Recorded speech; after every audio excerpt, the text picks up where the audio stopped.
You may even get tired of winning, and you'll say, please, please, it's too much winning. We can't take it anymore. Mr. President, it's too much. And I'll say, no, it isn't. We have to keep winning. We have to win more. We're going to win more. Greetings, Patriots. Welcome to the ASTROLABE. Successfully got started a little early today. Woohoo! Mission accomplished. What's up, aspiring midwit? Greetings to all of you guys. Thank you. It's Dammit Jeremy filling in for Slutty Milk with the we have to win more message. Poor Slutty Milk. I started early and he's caught in the middle of his run club. Don't get to get his bangers in there in the pre-show. So we had to fill in a couple of our own, our word cell jokes. Man, that was I am a huge fan of metal ballads, and that was a heater. Right at the end of the pre-show, it was a clanker version of the song just escaped my brain. Celine Dion. There was Cher just before that. I just totally forgot the name of the song. One of those majestic soaring ballads, and it was a metal version of it that was just it sounded like sort of sounded like a metal version of Elton John singing it. Oh, that was good. Trust Plansar says, a breaking slop tells me Trump is considering firing Susie Wiles. For once, I hope the slop is true. You know, I don't know what to think about Susie Wiles, because I definitely see and hear all the cases against her. But then, you know, I've seen some really good stuff with her as well. So, jury is out for me on Susie Wiles. I understand why people don't like her. I understand what they're seeing in her. And I definitely think that there's some smoke there, but with these sorts of high stakes games where the psyops are running amok, I think I'm going to withhold judgment. If he does fire her, which I think I'd be very surprised. I'd be very, very surprised. I think this is more like a hit job on her. So until the sources that I really trust start telling me that she's a problem and that she needs to go, I think I'm willing to have my arm twisted on that one. But at the end of the day, I trust my president, and I know he'll make a move if he feels like a move is necessary. I think all of this, like, oh, Trump is trapped, Trump can't do it, oh no, you can miss me with all of that. The man is at the peak of his power. He's not trapped by anything. There's things he can't do for sure, but he is not trapped. There is a lot of doom porn out there, and Luongo isn't a fan. Interesting. Okay, that's a strong check in the anti Susie Wiles column, in my opinion. I would imagine he'd have experience with her in Florida. So okay, interesting. Yeah, Ticon, he's in his prime. He is absolutely at the peak of his power at the moment. So there is lots and lots of cause on lots and lots of sides to try to attack him, attack his credibility, attack his power, minimize his power. Those psyops definitely exist out there. So you got to be careful. There's lots of people who are vying for your mind and your attention, and you have to protect it. Man, this is gonna be a good lab. I got some good stuff in this one. There's a moment that I've been waiting for, and man, it may have happened. It may have finally happened. The Treasury coup, Scott Bessent's pièce de résistance, and I'm not talking about him executing a psychological hypnotic attack on I just forgot her name. I mean, I can't think of anybody's names all of a sudden. I'll get to that. But the big one may have happened. It may be that the Fed has been fully subordinated to the Treasury. It'll be a very interesting development. We'll get to that a little bit later, and then the Sudawave Day. You watched the Sudawave on Saturday. We had a Saturlabe. Thank you to all of you guys who showed up for that. And it was a very good one. And from what I've heard, this next one may top them all. It's a little bit shorter, For those of you who wanted the shorter labes, it's a little bit shorter. See, I want as much Sudowave as I can possibly get. It also makes it easy from a content production standpoint because I just sit here and watch it. But yeah, this one, I'll just give you a hint. It is addressing the WQ, as they say. So we'll get to that on the back end of the show here. I've got a little bit of a shorter lab. We'll see how long I rant and rave here, but a little bit of a shorter lab that will be back-ended. Perry Abbasi knows all about back-ending. This lab will be back-ended by the Sudowave. What's the title of it? I gotta remind myself. Cape Shit Wave. That's right. We will be watching the Cape Shit Wave, week 45 of 208. We'll get to that here probably in a couple of hours. But before we do that, first of all, I got to give a big shout out to the legendary Dave the Gay Johnson. Just watched the Sudowave this morning before another round of golf. Absolute banger. So true, Dave Johnson. So true, the gay one. It was a banger. If you guys haven't seen it, make sure you go back and watch it. The place to rewatch it will be on Substack. That's probably your best bet. I didn't post it to YouTube because a lot of these will definitely just get immediately blocked on YouTube, and there's not even any point in uploading them. If anything, I'm just demoting my own channel. So they're posted to Substack, or you can go and rewatch the stream. It was all one big long stream on Saturday on Kick. Also, thank you to Dave Johnson for gifting 5 more subs. He is really going for... Actually, the leaderboard's set. That's interesting. I wonder when the leaderboard resets. Well, sorry, Dave. You're not in the lead anymore. Guess you got to gift more subs. Shout out to Douglas Archer, Ben Shapiro on 2X. What a name. Chipster, Pinglo, and Heckerjack.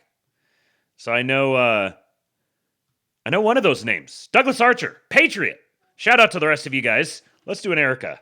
Auf der einen blüht ein kleines Blümelein und das heißt Erika. My wife says, Operation Get Eastwood a Christmas Tree. Yeah, there you go. So I've got a challenge for you guys. We're at $2,003.77 right now, just past the 50% mark for the month. We've got about a week left. And if you guys get it to $2,250 tonight, I think that should be doable. About $250. If you guys all collectively throughout the entire night get it to $2,250, then I'll do one of these 12 milligram nicotine pouches, and I'll keep it in for as long as I can. I've done them on the show a couple of times, and the longest I could do was maybe 4 minutes or so, because I usually got just a 6 milli. But if you guys get that up to $2,250 tonight, then I will do one of the 12 millis, and I'll keep it in for as long as I can.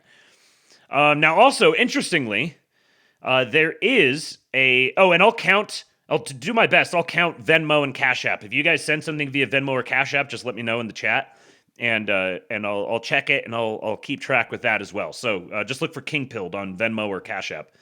I don't have a way of integrating it into Streamlabs here, but those are also ways that you can support the show. Now, interestingly, I came here prepared tonight to give you guys an update on our good buddy Cooper, the king of the Zoomers. And just so happened that a couple of you guys asked in the pre-show live chat for updates on him. Well, here I am updating you. He's actually, it's been rather uneventful for the last few weeks, except for him just having phone call after paperwork, after fax it here, wait for this call here, go schedule this here. He's been all over the place doing all of that, and it's been a massive headache. But he is now scheduled for his surgery. He's supposed to have surgery here. I talked to him a couple days ago, and he said it was in a couple weeks. So about a couple weeks from now, he'll be having his surgery. And hopefully, he said that if it was about an inch, or maybe even less than an inch further back into his skull, the little mass behind his eye that's pushing his eyeball out, if it was just a little bit further back into his skull, they would have to drill through his skull to get to it. As it is, they're going to be cutting through his eyelid and going up through his eye hole. So that he just got the quote for that, and it turns out that we need to bump the goal. His yes, he has got some frickin' bills that are going to be coming down the pike. Some of them have already started, and you guys have been incredibly generous thus far. He's at $16,000 out of his $20,000 goal, and we tried to aim ambitiously, and check Venmo. We tried to aim ambitiously, and we still undershot it because God bless us and our American medical system. Thank you, Wit. Wit says 12 milligram fun. Yeah, fun. Well, he added it to the 12 milligram fund. $50 through Venmo. Thank you, buddy. I appreciate you. All right, so means about $200. So you guys have to get to the 2,000 or 2203. 2203.77. That's the mark. Thank you, Wit. You patriot. Give you one of these. The white man is back, baby. The white man is back. So you guys have been incredibly generous with the gifts and go thus far. But we're gonna have to raise the goal. I think I was just talking with him just a little bit ago. It's gonna be I'll have to talk with him and nail down exactly, kind of do the math and try to get to where we need to move it up to. But he's gonna need some more help. For those who don't know, Cooper, he's been a co-host of the show here, and he got in an accident it was 10/12 when he got in the accident, so about a month and a half ago.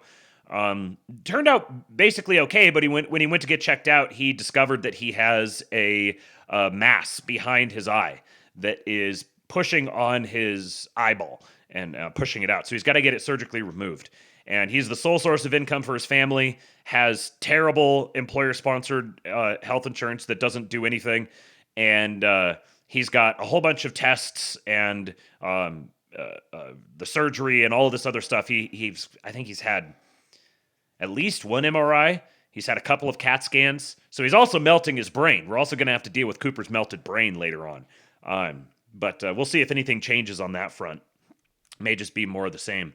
But so he's going to have a very sizable medical debt load here, and he is but a young father, working blue collar, serving his country, driving a truck, delivering steel, and he's trying to join the military.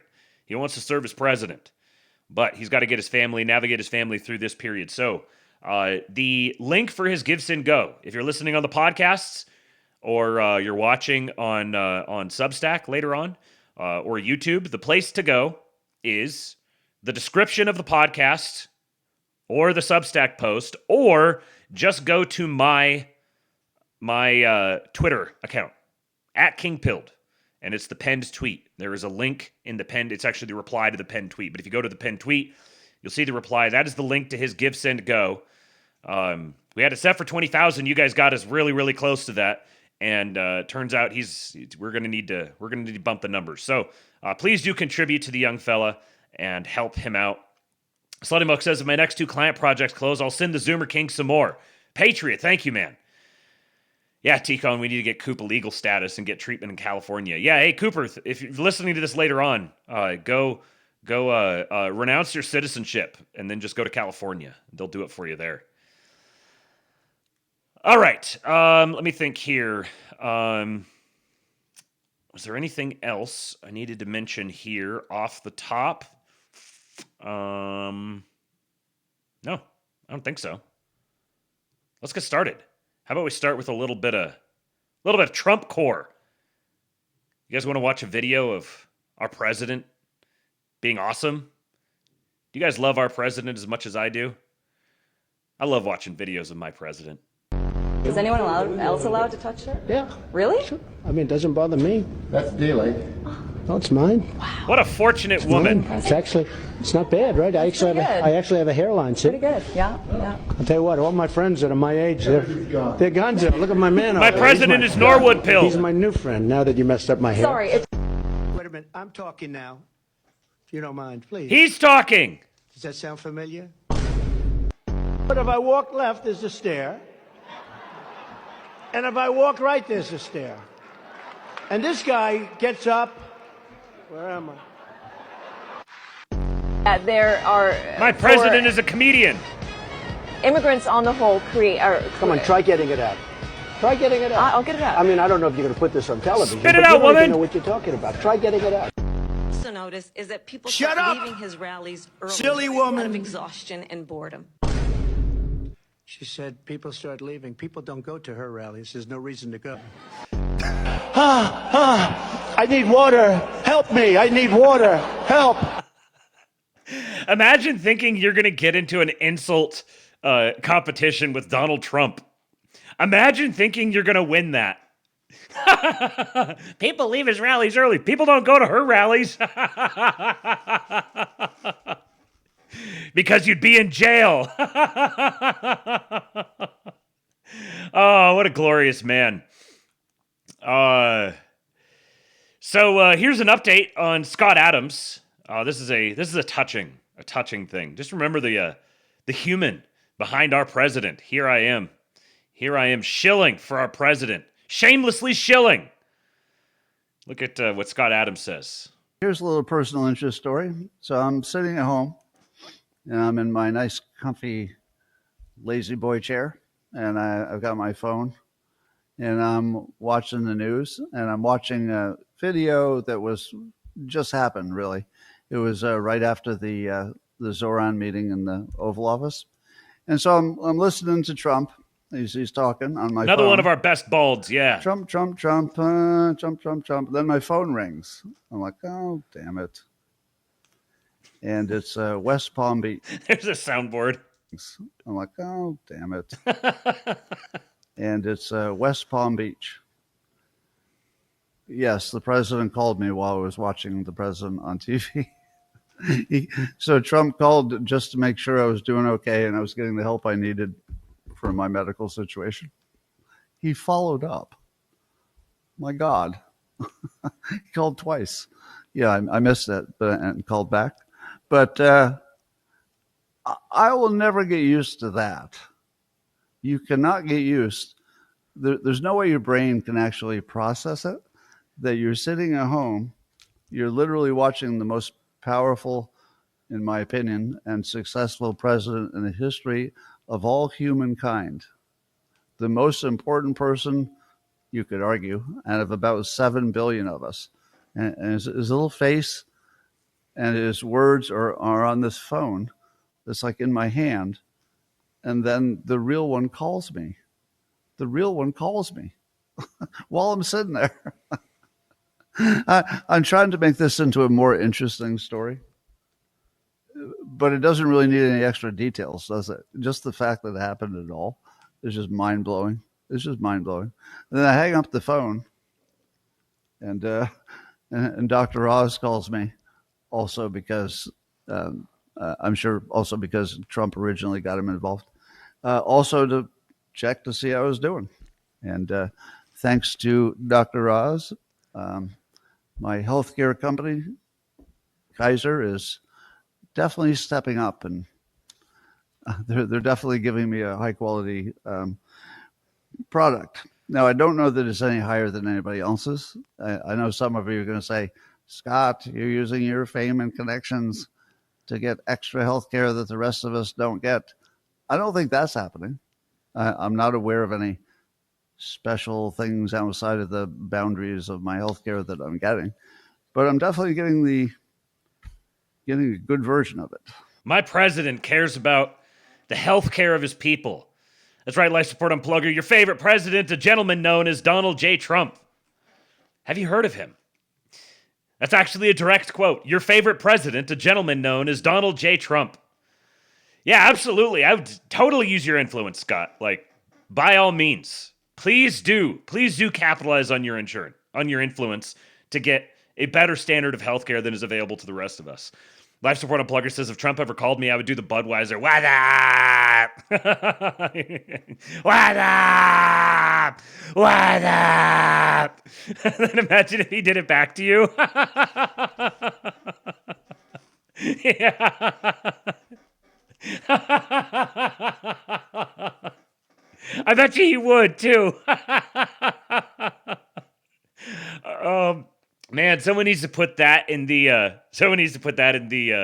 into AI. Cuts at Esther says, reading Scott's self-help book, it's actually very good. It is very good.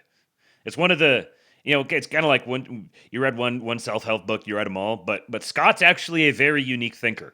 And his stuff is very, very good. God bless Scott Adams, man. Okay, let's watch just a brief clip here. See if any of you guys resonate with this here, titled "How the Political Evolution of Gen Z Started" versus where we ended up. You're watching the Nicholas J. Fuentes Show. Since this is our first episode, I thought I'd offer a brief introduction. I am a libertarian with a small L, a Republican, and a constitutionalist.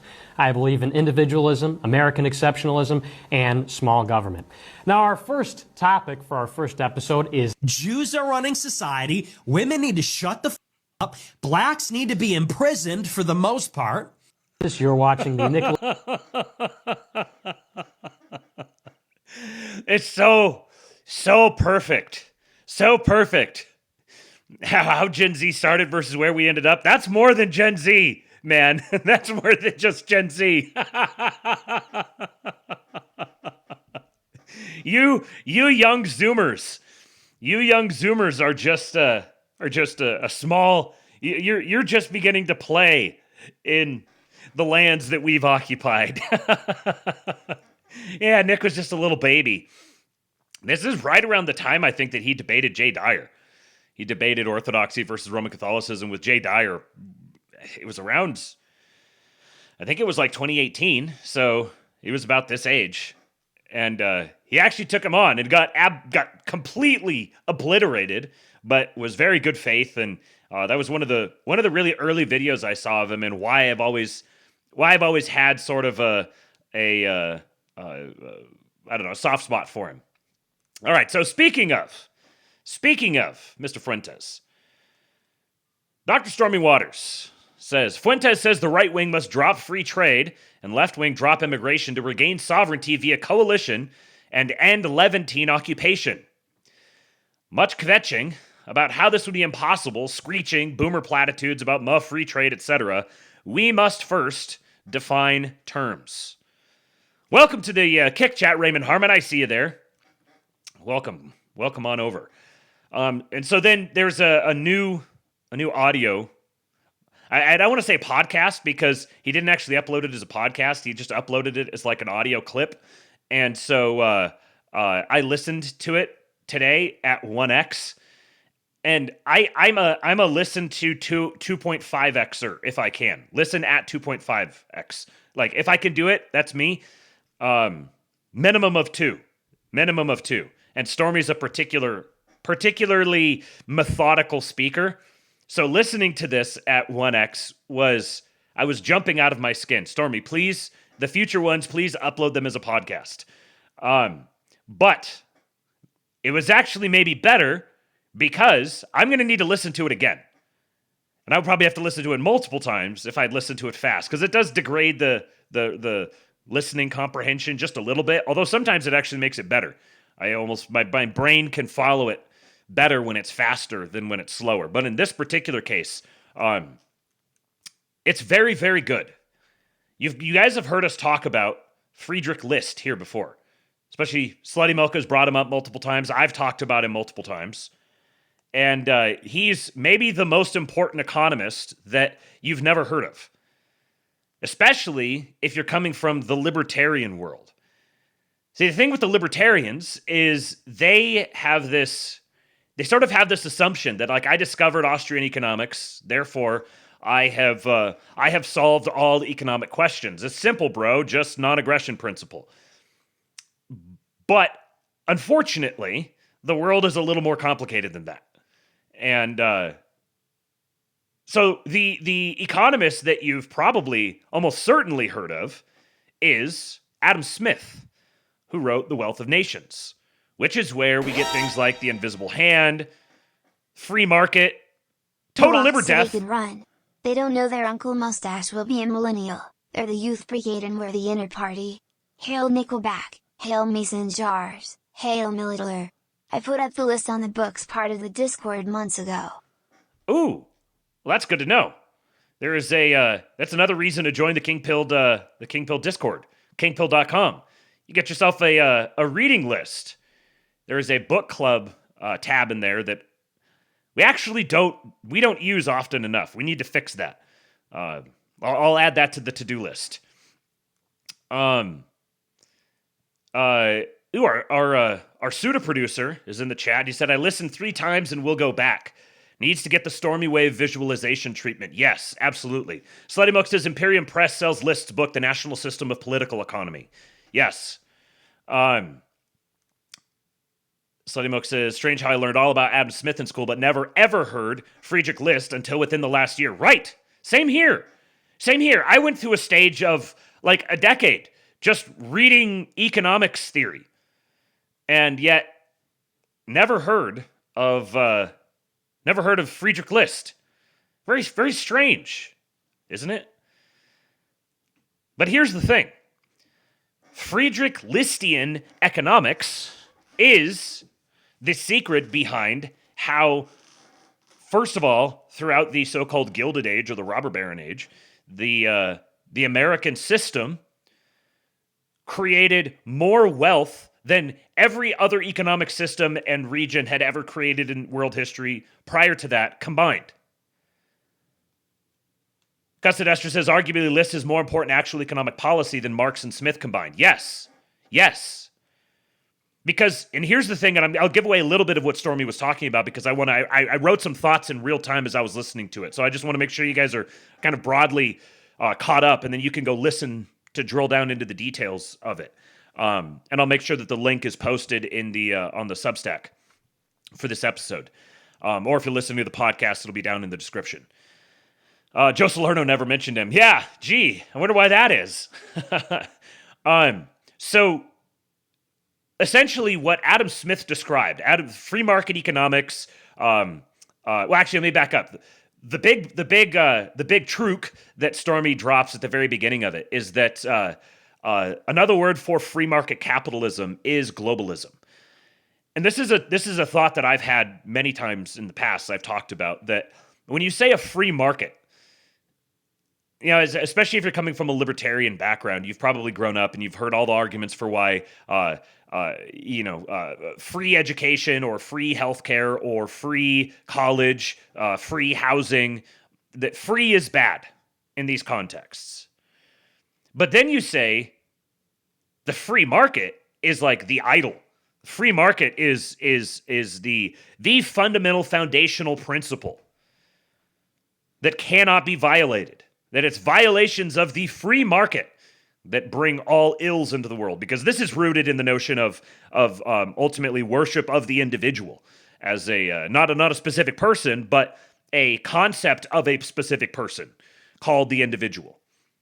Concept of a hypothetical person, the hypothetical perfect individual is what the secularists, the rationalists, the liberals ultimately worship. But if you say a free market, well, that begs the question, free from whom and free to whom? Free, if it's free, well, do markets spontaneously emerge?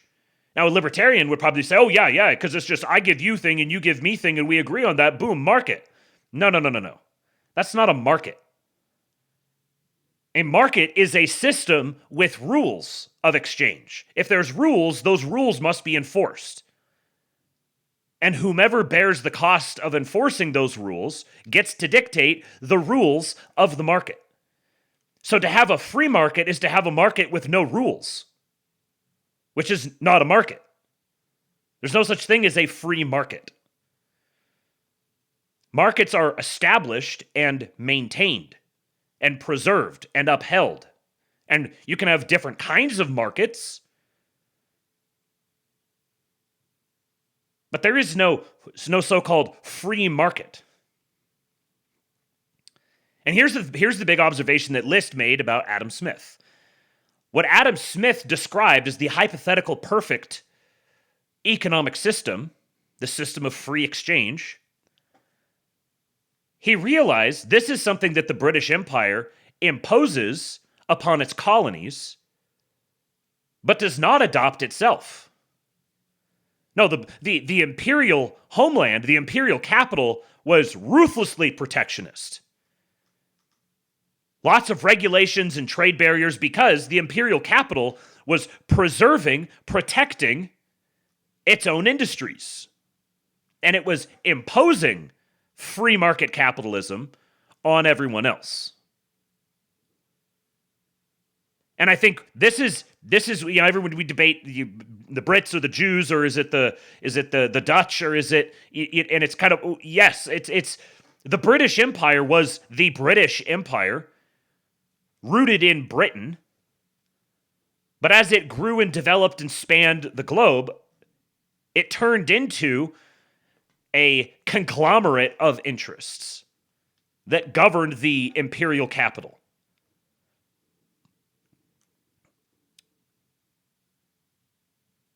So, these are some of my thoughts about this. So, I started writing these when I was only about halfway through it. I said TLDR, the globalist project, or you might say the free market capitalist project. You can add the brackets, the 3 brackets if you'd like. It has been to make the United States, qua the United States, into a communized global public good. What do I mean by this? So if you guys have been listening, if you've been doing your Luong-gooning properly, if you've been listening to Stormy, if you've been listening here, if you've been listening to Jason Miranchuk, we've talked at length about the Marshall Plan and the structure of the Eurodollar system. How it has emerged, and now there's been all this hoopla about Trump instituting these tariffs. Well, why are these tariffs such a big deal? Because they are directly flying in the face of economic orthodoxy in the modern age for America. Because we've been conditioned to believe in free markets, therefore America protecting its industries is a violation of the free market. No, America must make itself freely available to everyone. And this is the ultimate end of the globalist project, as it has morphed out of the British Empire and embedded itself within and inside the emergent, burgeoning American empire. The goal for it now is America is freely accessible to everyone across multiple levels of analysis here. You could say for capital, for labor, for immigration, for all these different things. America is freely available. We're not allowed, as a nation, we're not allowed to charge a profit vis-a-vis everyone else for our goods. Because we cannot tariff our goods. Now there's been sectoral tariffs, and I'm speaking from a broad view here. Particularly with respect to Europe. So the European nations can apply tariffs to their own goods relative to us, but we cannot do it in return. Well, what does that mean? That's like going to an individual producer and saying, you must sell your goods at your cost basis. If you go to a specific firm and you say, you can only sell your goods for what it costs you to produce them. You cannot make a profit on your goods. That tariff, that's the profit.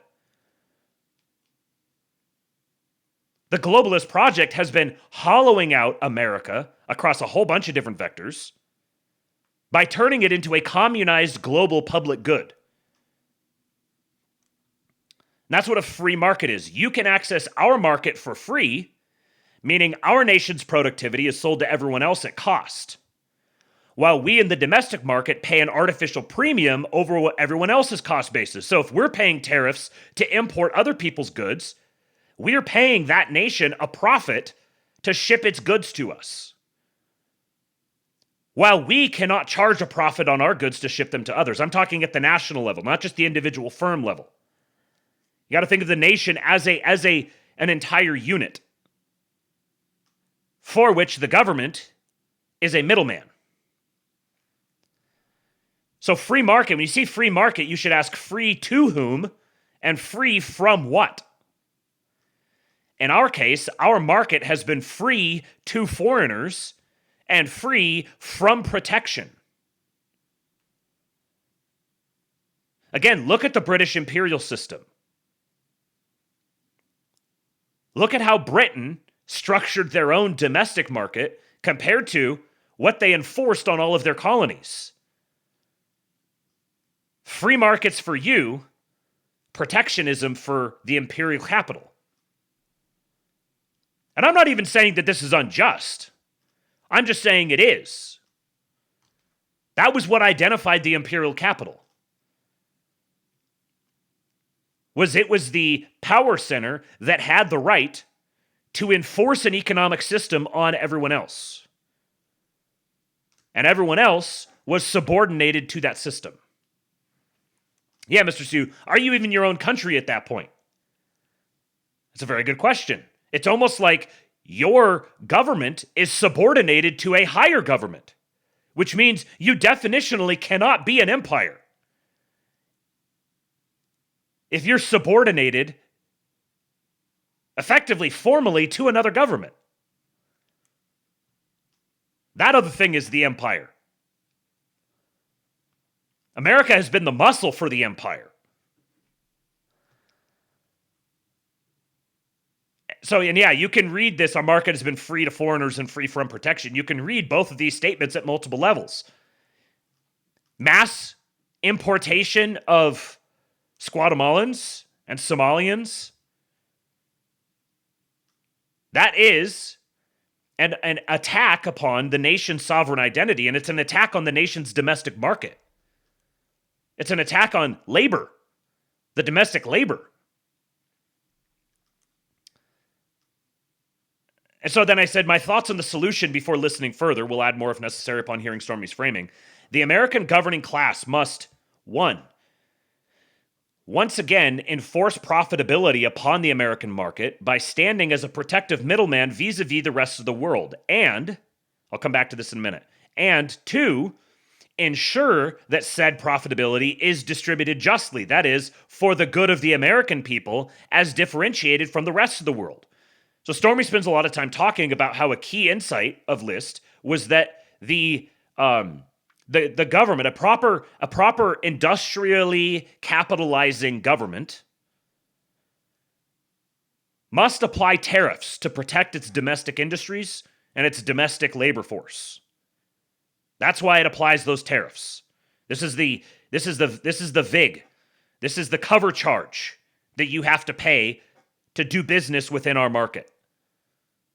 And the level of charge, the level of charge that we can enforce depends upon the desirability and the quality of our market.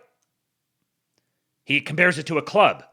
You know, if you really want to go into like a really nice gentleman's club or something, you're gonna have to pay to get in. They're not just gonna let any riffraff off the street in. But if it's just like some dive bar, you probably won't have to. Anyone can go in there. And you might prefer the dive bar to the gentleman's club, but the fact is the gentleman's club can charge a cover to get in. The dive bar wouldn't be profitable if it did that.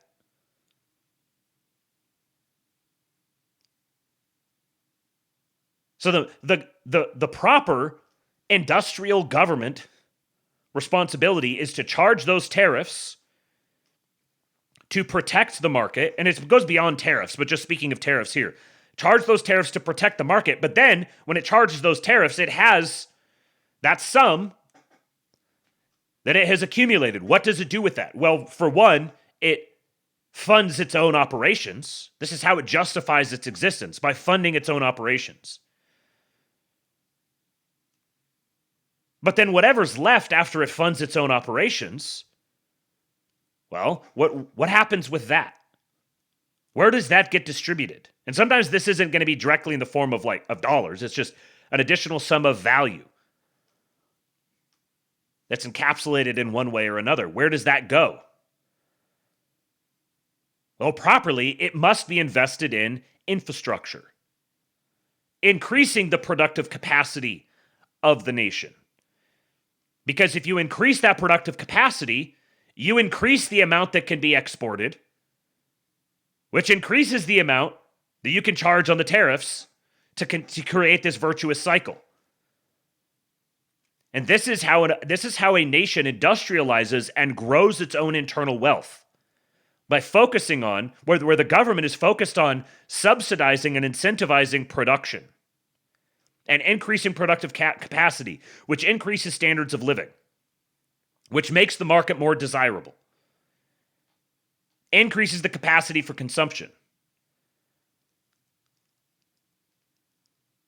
This is the opposite of the system that has defined us to this point. Not only is our market not being protected, it's being actively hollowed out. And then what revenues the government does take in, it spends them to perpetuate that hollowing out process.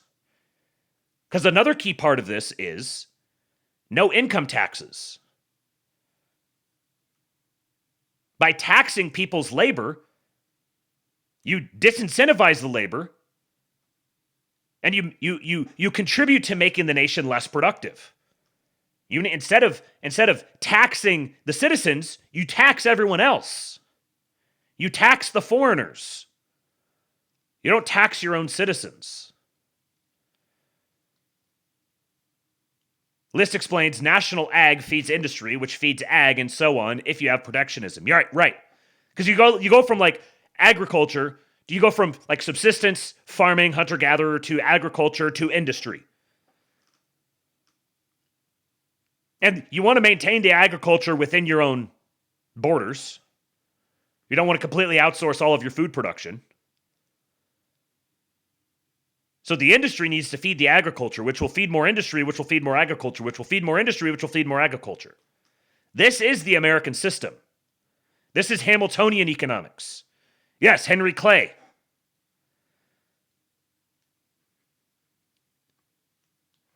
Now, these points that I made here, enforcing profitability upon the American market by standing as a protective middleman vis-a-vis the rest of the world. Here's the thing. As I was thinking about this, there is no way for the government to not be a middleman. That's actually kind of the definition of what a government is. The government is the designated third party that exists to interface between you and between its citizens and everyone else, and also the designated third party between its citizens. That's basically the definition of a government. So it's not possible for a government to not be a third-party middleman. And if you hear third-party middleman, strong incentive for that. However, I can't see a way where the government is not, there is going to be, you can't get rid of designated third parties. You have to have third parties that are invested, literally, in the success of their home nation. So it's an economic model that actually, once you begin employing this economic model, it really clarifies a lot of other things. Wait a second. So the government is going to be collecting the profit. The government is the profitability collecting mechanism for the nation collectively. And then it has to distribute those profits. It either has to reinvest in, you might say, capital expenditures, or it needs to be dispersed as dividends. Whatever goes above and beyond the government's cost of operation. So, these two premises that I said here, that the American governing class has to enforce profitability upon the American market by standing as a protective middleman instead of an exploitive middleman, vis-a-vis the rest of the world, and they need to ensure that said profitability is distributed justly. That is, for the good of the American people as differentiated from the rest of the world. And every other government can do the same. That's the thing, is you can have an assemblage of nations that all govern each other according to these principles. It can scale.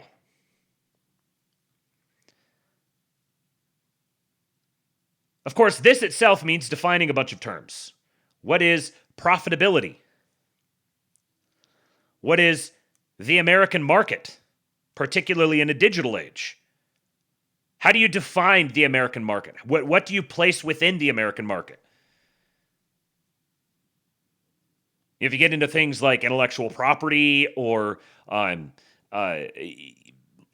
digital property, how do you fully and comprehensively define the American market?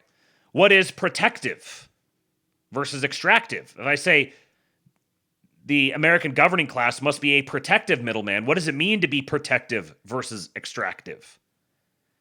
What is justly? What is good? Who are the American people? All of these questions have to be resolved. All of these questions have been cast into question. Questions have been cast into question. And what this comes back to is it reveals that ultimately the only solution, you can try to engineer all you want, but the only solution is having good people, patriots, in position of power. If your people are poor quality, none of these things will be definable. There won't even be any point in defining them. The human capital is the most important. Oh yeah, sorry, I forgot to pin the tip link. Let me see if I can pin the bot. Did the bot post something recently? No. Okay, here. Let me type it out here. Remember to tip your streamer. And then tips.kingpilled.com. There you go. Let me pin that. All right. Thanks, DLH. Appreciate you, man. Okay, so yeah, put most simply, the feds must start taxing foreigners and stop taxing Americans. Like that's if you want it in a sentence. Start taxing foreigners and stop taxing Americans. That's step one. Step two is to take the money that they're acquiring from taxing foreigners and begin investing in American productive capacity, infrastructure, increasing our waterways, our highways, our rail capacity, upgrading the grid. There's one interesting thing that I think that has kind of gotten lost is that in the industrialization and importation of reimportation of factories, Trump has number one, they're letting them expense all of their development costs, which is huge, and then they're also how do I say this? They're getting them to, with the factories that they build, they're also building their own energy generators with them, so they can be self-sustaining without, and then any overages they push back into the grid, but otherwise they can be self-sustaining. So it's kind of decentralizing the grid, which is a national security thing. It also means that you can introduce a whole bunch of new demand to the system without it actually being plugged into the system, properly speaking, which would jack up everyone's energy costs. If all of a sudden all these factories are coming online, plugging into the grid, you're going to accelerate collapses and you're going to jack up energy costs big time. But if they're responsible, while they're building these factories, for building their own energy development in the process, then you can kind of sidestep that issue. And if anything, you can actually, if they're starting to push their excess energy back to the grid, then you can actually provide even more downward pressure on energy costs. And here's the thing. American capital markets, fully unleashed, will pull the rest of the world out of economic crisis. Like you can't deny that the British Empire, for all of its faults, for all the deleterious effects that it had, especially later on, it definitely did drag a bunch of other nations up out of poverty. If anything, it did it too quickly. As they began exporting industrial technology and other nations began to industrialize, it did have that effect. So just the same, as we transition into the American empire, it's going to do the same. And this is the ironic ultimate effect of the globalist system chaining itself to the American economy. This is the funny thing. Like the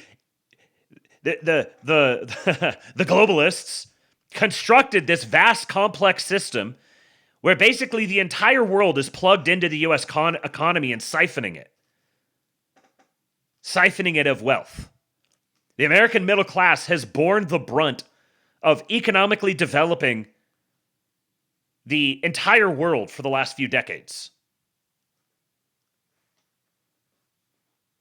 So all the plumbing already exists.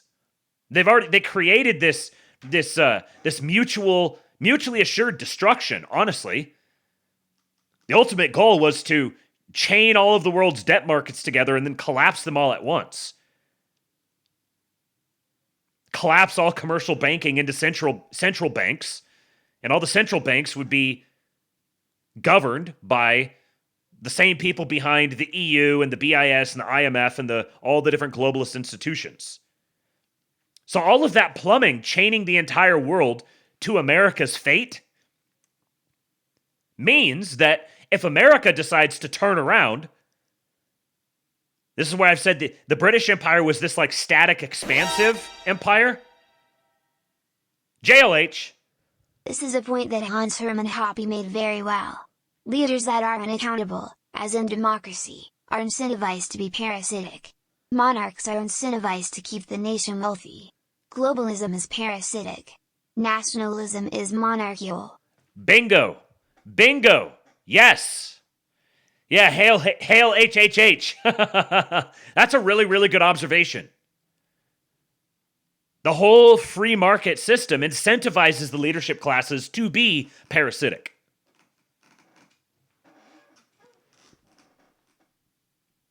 But with the spread of it's no coincidence that the spread of nationalism has corresponded to a rise in so-called authoritarian leaders. Like the singular personalities with a major gravity that just kind of pull everything into their orbit within their respective domains. There is actually a functional stasis that can be achieved with a preponderance of nationalism. And this is what I was saying before the tip. Thank you for the tip, man. That was perfect. Perfect. With the British Empire was this like static, expansive empire. And as we move into this age of the American Empire, this is what I mean by the American Empire becoming like a constricting, denser empire that's actually traveling somewhere. Rather than we're just like here on the earth and we're just expanding to cover the whole earth. Now we're actually going somewhere conceptually. And because the globalist system was so embedded into America, when America turns and decides, no, we're not going to participate in this anymore, we're going that way, or that way, or that way, or that way, or whichever way we want to go, the rest of the world has no choice but to get dragged along. They made us into the monster that we will be to them. They chained themselves to us with the goal that ultimately they were going to siphon everything out of us, collapse everything, and consolidate it into power for themselves. And instead, America is opting out. Or that way, that's right. America is opting out. It's slowly but surely. It's going to be a methodical process, but there is so much weight beginning to shift in this direction. Like turning the largest aircraft carrier ever imagined. It takes a while to get it going, but the more that you get it going, the more that it goes. And here's a face that we haven't seen on here for a little while.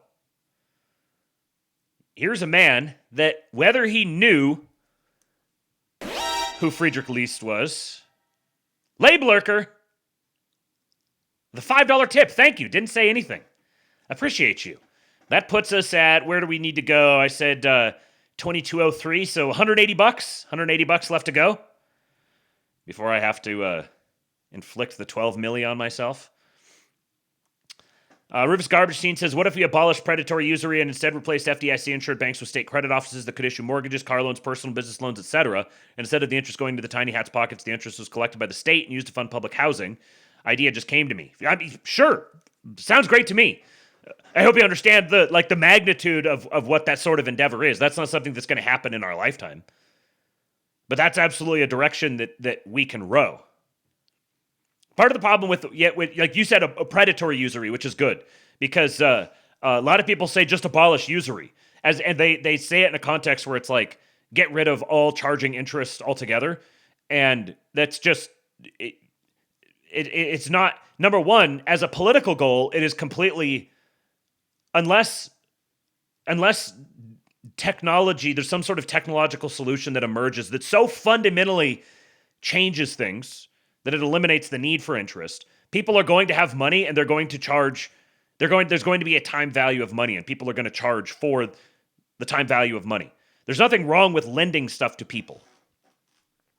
It's predatory usury, which is excessive. Remember Jesus with the parable of the talents? He said, at least you could have taken your talent and put it in the bank and earned a little bit of interest. At least you could have done that.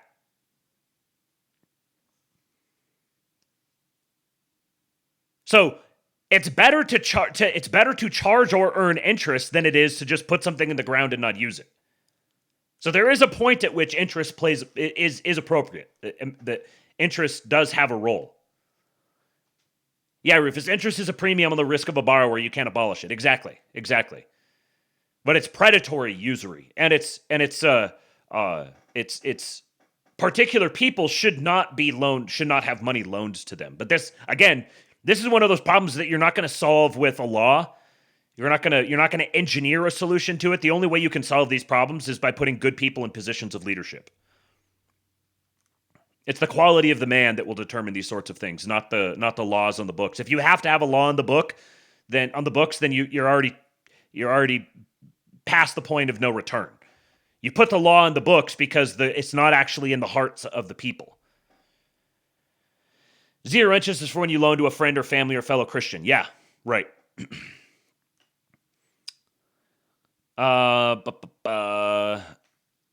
Witt says they're shipping through American waterways again now. Sioux City is on the fork of the Missouri, and the Big Sioux Rivers is investing $10 million into their riverport. Yeah, this is the sort of stuff that doesn't make lots of big headlines, but these articles are dropping. These news drops are going all over the place. Tens of millions, hundreds of millions of dollars being reinvested into American shipping, which is one of our greatest strengths. We have more navigable waterways inside the United States, the whole Missouri or Mississippi River complex. We have more navigable waterways within the continental United States than the rest of the world does combined, which is another point that Stormy makes. Shipping goods via water is a tiny fraction of the cost of even sending stuff by rail. And we've let that go completely by the wayside. So the Trump administration, with all of this infrastructure spending that they've been doing, has been massively revived the American waterways infrastructure and also getting back into shipbuilding as well. But these are things that they take. You're not going to see the results of these things within 9 or 10 months. They're going to take a long time. But whomever put Donald Trump's economic plan together is obviously a student of Friedrich List. Very obviously. All the different moves that are being made all point in that direction. And I think part of it is that Trump just sort of instinctually understands this stuff as well, because he is a nationalist. He is a patriot. He recognizes the nature of the globalist system and that an American president has to be a global figure, has to engage on the global stage. That foreign policy and domestic policy are the same thing. So when he engages in foreign policy, what does he do? He does it in such a way to get domestic benefit. I'm going to use trade to settle wars. When I settle those wars, I'm going to do it in such a way that I exact a premium for the American taxpayer for the service of settling these wars. I don't know if Yarvin ever talks about List. I've read a lot of Yarvin, and I'd never heard of List. Now, he may have mentioned him offhandedly, and it just didn't really grab my attention when he did it, but I don't know if he does. Give me just a sec. I need to turn my fan on. It's getting toasty in here.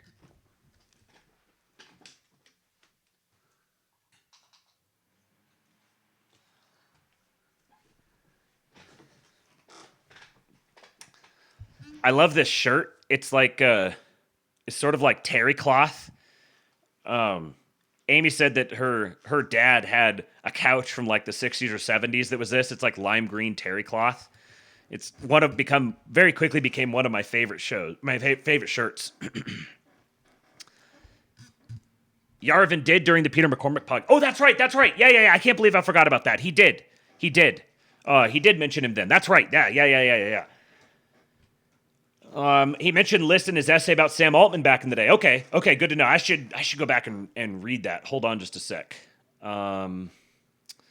Unqualified reservations. Let me make sure I just bookmark this for myself so that I can read that later on. Sam Altman is not a blithering idiot. That's right. That's funny. That's the first place I'd ever heard of Sam Altman.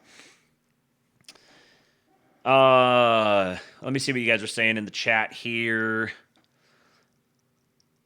JLH says, Hop is a libertarian who actually believes in hierarchy. His issue is that he's not taking into account the power abhors a vacuum. There is an inevitability of nations consolidating, becoming larger on a global scale. Yes, correct. Yep, Carrot, when we have more usable coastline than anywhere else. And that's before we take over Canada. Should we eliminate compound interest on student loans, says Donkey Bite. Actually, go listen to that Stormy episode, and he makes the case for why higher education should be free. This is one of those things. He's riffing off of Nick Fuentes, saying here's areas where we could like join forces with the left, and things like healthcare and education absolutely should be free. But in order to make them, and they should be funded by the government, by the tariffs. Well, obviously, to make that happen, you have to make some pretty substantial changes to them. There should be a substantial safety net, but it needs to be for citizens only, and it needs to be maintained as a way to facilitate them transitioning between industries. Mr. Seuss says, Trump's the CEO of the world's greatest company making profitable deals. Correct. Right. Trump spouting McKinleyism is list maxing. Yes. Yep, that was and he came in talking about McKinley very much as well, which was should have been part of the signal that this was the route that things were going. And then the moves that Trump is making should be judged within that context. Kate just drove me nuts seeing Mike Cerno chirping out on the TL, probably supposed to be chimping out on the TL today, that Trump focused too much on foreign policy. Yeah, it's such a stupid, lazy, vapid narrative. Trump's focusing too much on foreign policy.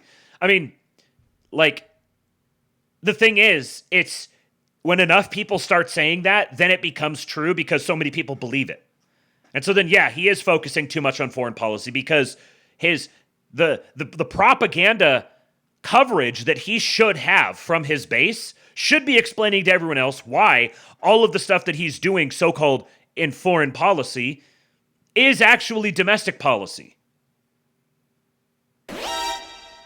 He should have that propaganda, but he doesn't. Dad shirts are the best. The good ones make the normie dad bods look hot and everyone uncomfortable.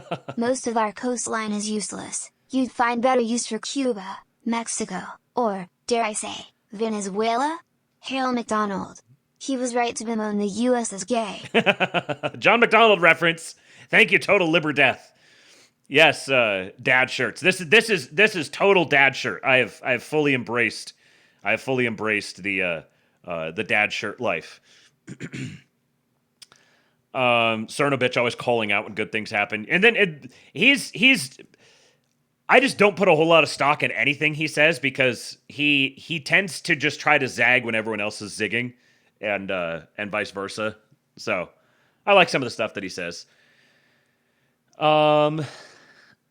Did you hear that Altman fucked the DRM market and the rest of the computer hardware market with it? No, I didn't. That's just kind of over my head. I would need someone to explain like I'm 5, but not just 5, but like a really dumb 5. He's a Zagat, not a Zigger. Ziggers! You guys jumped all over that. I didn't even think of it. The Ziggers! All my homies hate the Ziggers. Healthcare and education would be paid for by tariffs for citizens only. Yep. Yeah, Trump has done a ton of domestic policy, but it doesn't grab headlines in the same way. Right. And that's what his frickin' he should have an entire network of propagandists who are championing this all the time. They can only say it so much themselves, and they say it all the time, and nobody pays any attention to them. Trump's propaganda base spends all of their time yelling and screeching at him, instead of, as the great patriot John Doyle said, spending time explaining to everyone why everything Trump does is good and right and correct. Because there is no political future, successful political future for us that does not go directly through Trump and his goals. It's just that simple. You can think that he's insufficient all you want. There are no alternatives.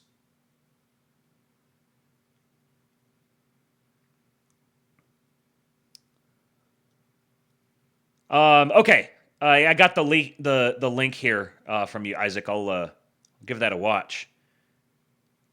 Because the whole NVIDIA stuff and everything is kind of over my head, and I don't follow it super closely, but it feels like it'd be important too. So thank you for that. Okay. Here's a guy who, whether or not he knew who Friedrich List was, he very much had his finger on the pulse of what is needed today. And it sounds quite Listian, in fact. We get more young people under the age of 35 to have equity in the system. Yes. Not the Democrat version of equity where they want to have redistribution, but actually, are they paying a mortgage? Do they own stuff? Or are they permanent renters? A permanent renting class in this country is the prerequisite, is the leading ingredient for radical politics that nobody wants to see. Zaggets are greater than ziggers, any day of the week. Hoo ha ha ha ha he. Nee. Indians. Orange Man is Team Hitler but better than 1,000 bespoke game arcs. 1,000 bespoke game arcs. Indians!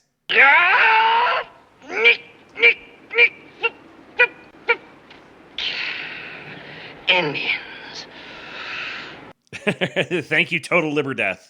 We need to, it is the leading ingredient for radical politics that nobody wants to see. We need to reinvigorate the ownership economy. And then all of a sudden, when you own stuff, you're less likely to burn down a Wendy's and vote for candidates like Zohran Mamdani. So true. And thank God there are still miles and miles of video of Charlie Kirk saying these things. I miss Charlie. So here's an interesting point from Trump today about the tariffs. This is what he said. Despite the massive amount of money being made by the United States of America, hundreds of billions of dollars, as a direct result of tariffs being charged to other countries, the full benefit of the tariffs has not yet been calculated, and that many of the buyers of goods and products, in order to avoid paying the tariffs in the short term, stock up by purchasing far more inventory than they can use. This is something that I hadn't even thought of. That heavy inventory purchase is now, however, wearing thin, and soon tariffs will be paid on everything they apply to without avoidance, and the amounts payable to the USA will skyrocket over and above the already historic levels of dollars received. So all of the tariff revenue that they've generated so far is properly contextually understood as not including the normal purchases of goods and services.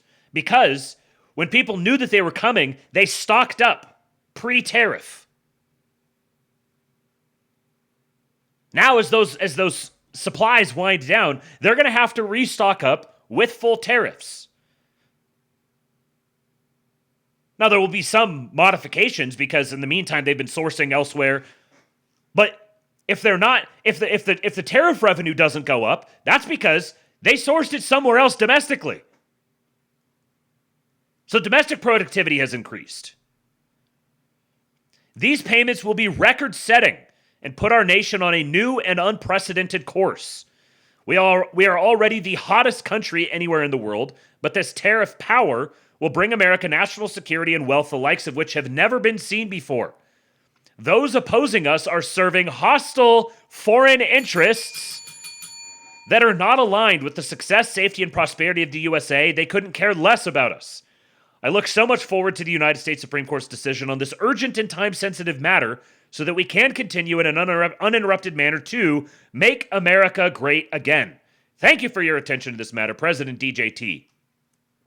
The Supreme Court, look at the man. Look at him fighting for us.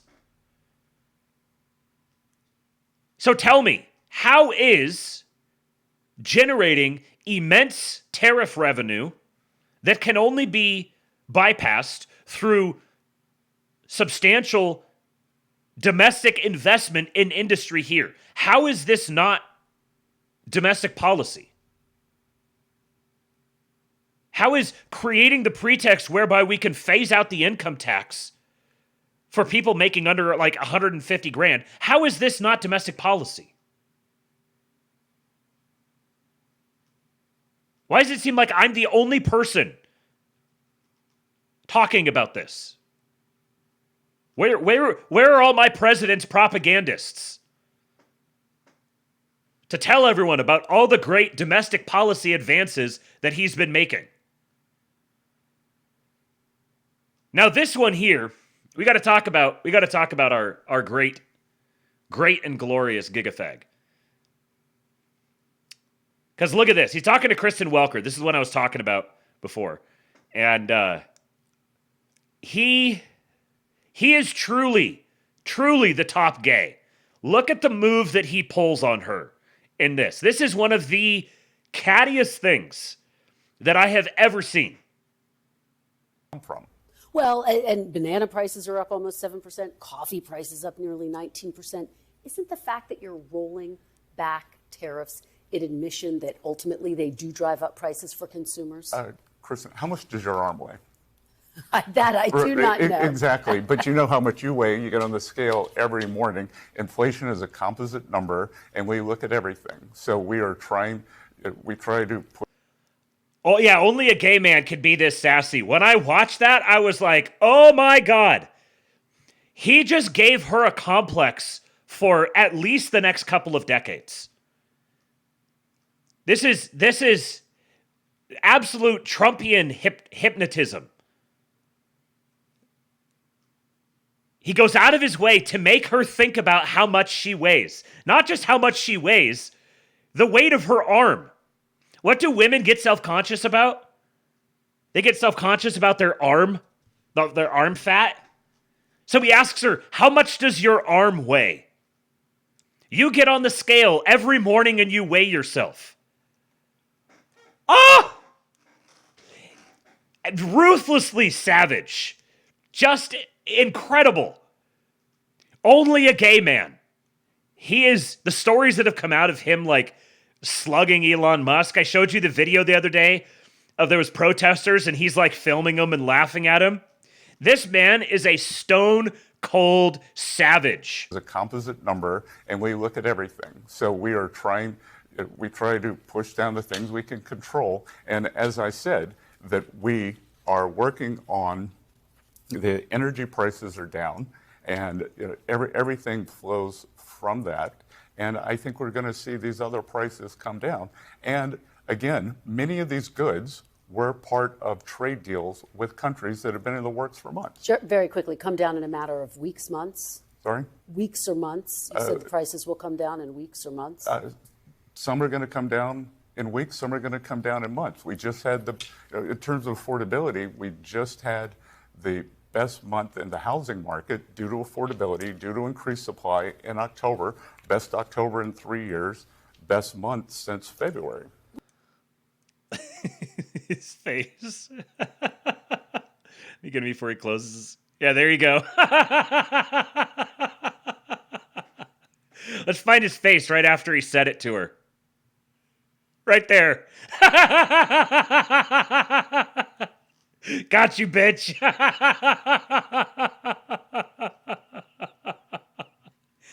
We'll have more about him in just a moment.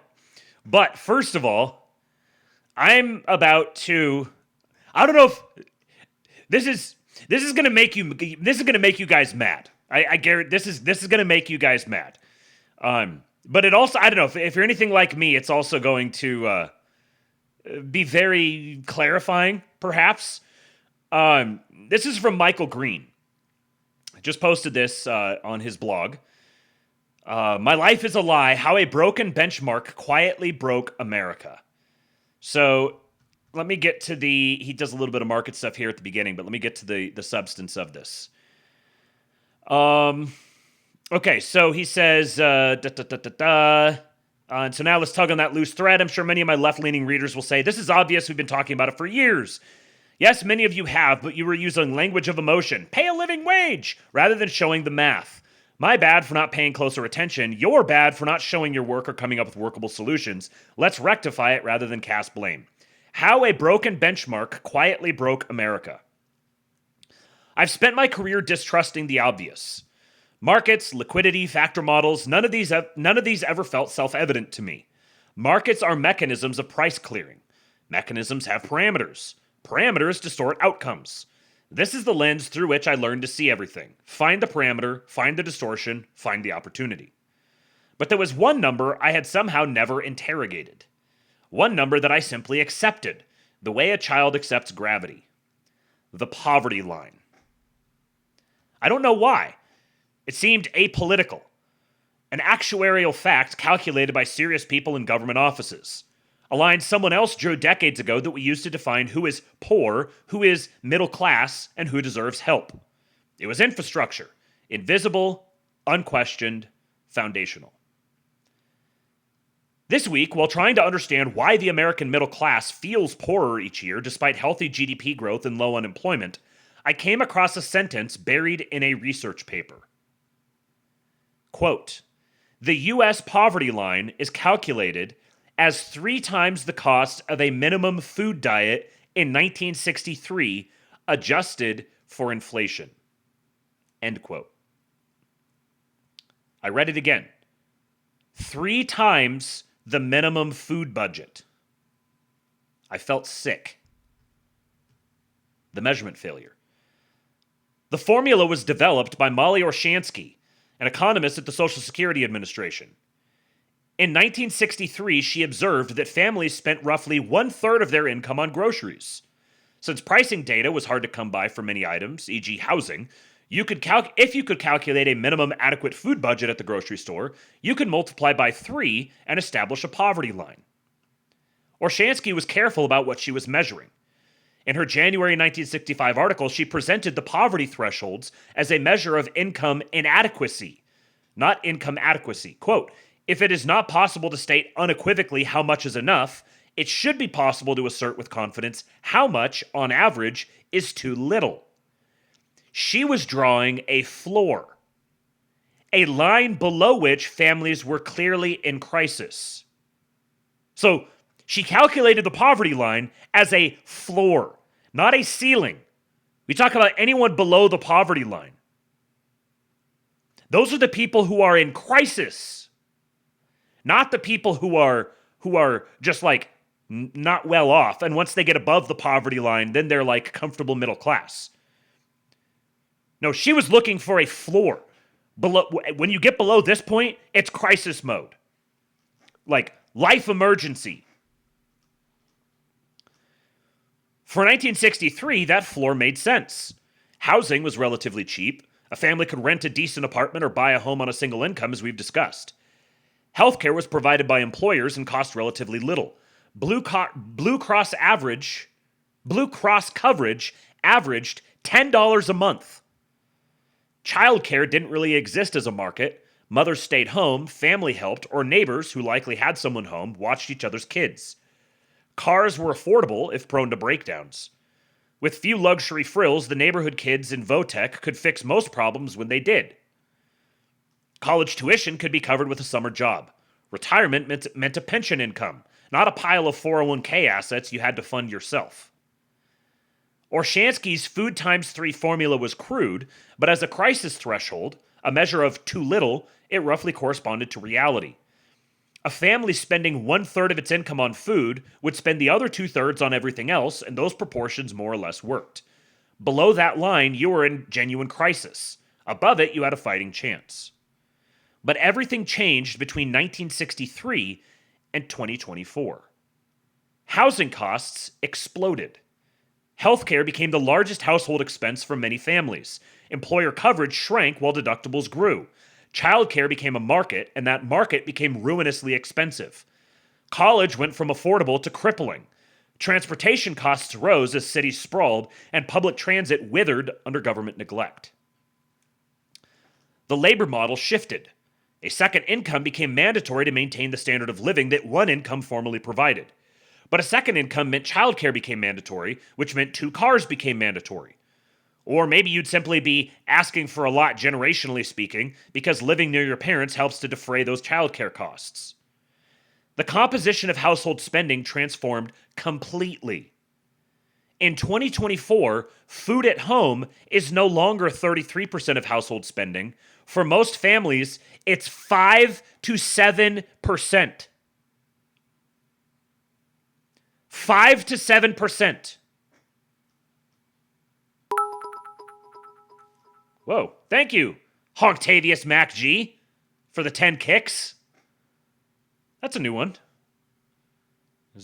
Oh, okay. I don't even know where that notification... I don't even know how to do anything with that notification.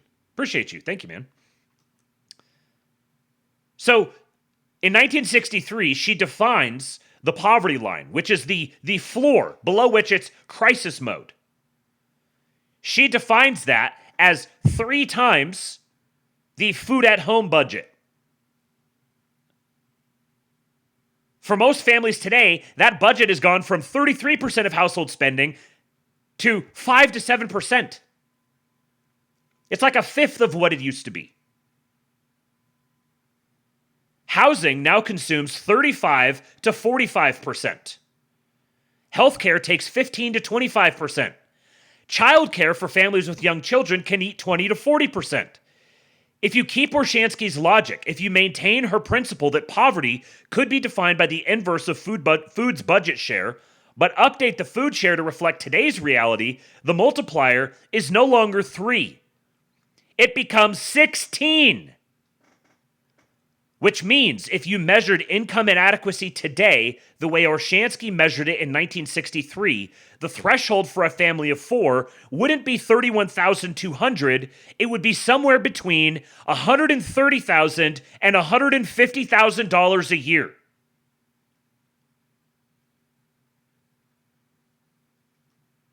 Let me restate that. What was determined as the poverty line before which you were in crisis mode in 1963 was the equivalent to $130,000 to $150,000 a year today.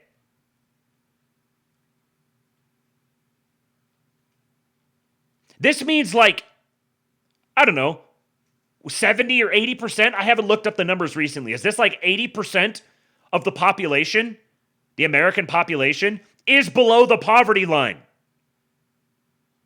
As established in 1963. And remember, Orshansky was only trying to define too little. She was identifying crisis, not sufficiency. If the crisis threshold, the floor below which families cannot function, is honestly updated to current spending patterns, it lands at $140,000. What does that tell you about the 31,200 line we still use? It tells you we are measuring starvation.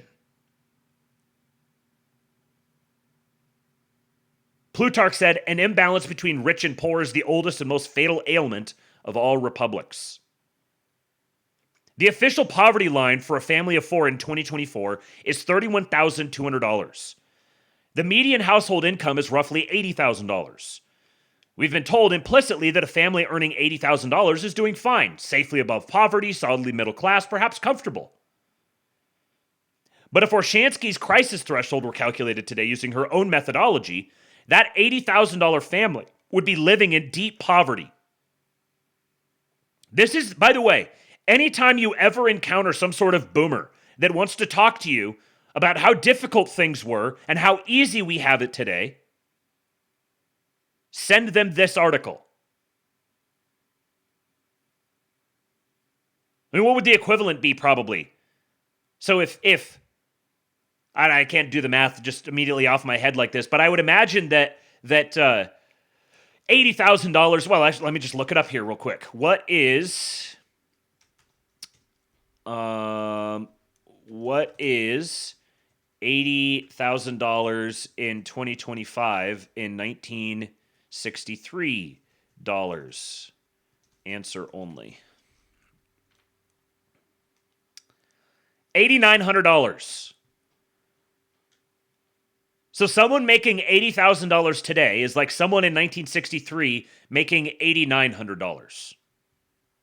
I don't know if there's anyone that's old enough here to have any sort of context for that, but that should give you an idea. I wanted to see what would happen if I ignored the official stats and simply calculated the cost of existing. I built a basic needs budget for a family of four, 2 earners, 2 kids. No vacations, no Netflix, no luxury. Just the participation tickets required to hold a job and raise kids in 2024. Using conservative national average data, childcare, $32,773. Housing, $23,267. Food, $14,717. Transportation, $14,828. Healthcare, $10,567. Other essentials, $21,857. Required net income, $118,009. Add federal, state, and FICA taxes of roughly $18,500, and you arrive at a required gross income of $136,500. This is Orshansky's too little threshold, updated honestly. This is the floor. The single largest line item isn't housing, it's childcare, $32,773. This is the trap. To reach the median household income of $80,000, most families require 2 earners. But the moment you add the second earner to chase that income, you trigger the childcare expense. If one parent stays home, the income drops to $40,000 or $50,000, well below what's needed to survive. If both parents work to hit $100,000, they hand over $32,000 to a daycare center. The second earner isn't working for a vacation or a boat. The second earner is working to pay the stranger watching their children so they can go to work and clear $1,000 to $2,000 extra a month. It's a closed loop. The housing lie, or why the model is optimistic. Critics will immediately argue that I'm cherry-picking expensive cities. They will say 136,500 is a number for San Francisco or Manhattan, not real America. So let's look at real America. The model above allocates $23,267 per year for housing. That breaks down to $1,938 per month. This is the number that serious economists use to tell you that you're doing fine. In my last piece, Are You an American?, I analyzed a modest... Just says that it disconnected. You guys still here? There's no chats coming in. Am I still connected to the Wi-Fi? It looks like it. My wife's probably downstairs laughing at me, talking to no one. Still no chats coming in. You guys still there? Let me see if I can refresh.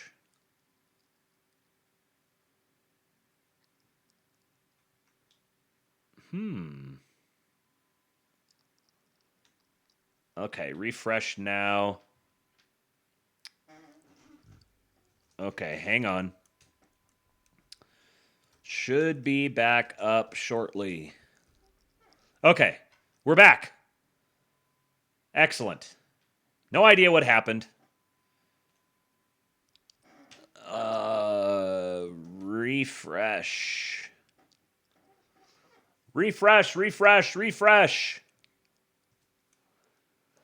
I feel like this is just Kick periodically dumping me out so that they can reset my viewers to 0 and make it harder for me to get to the 75 number.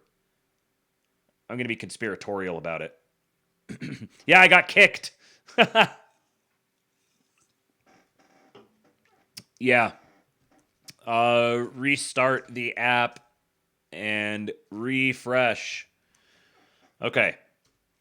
I'll give you guys another minute to get in here. It just told me all of a sudden it popped up a little red alert and said, disconnected, reconnecting. Okay, you guys are back. More people saying back. All right. Oops. I just realized that somehow I actually managed to pin the wrong message for the tip link. Well, I guess I'll have to put it back here again. Remember to tip your streamer. Okay. Did I get it? Okay, I got the right one that time. All right. Yeah, it crashed on my end for some reason.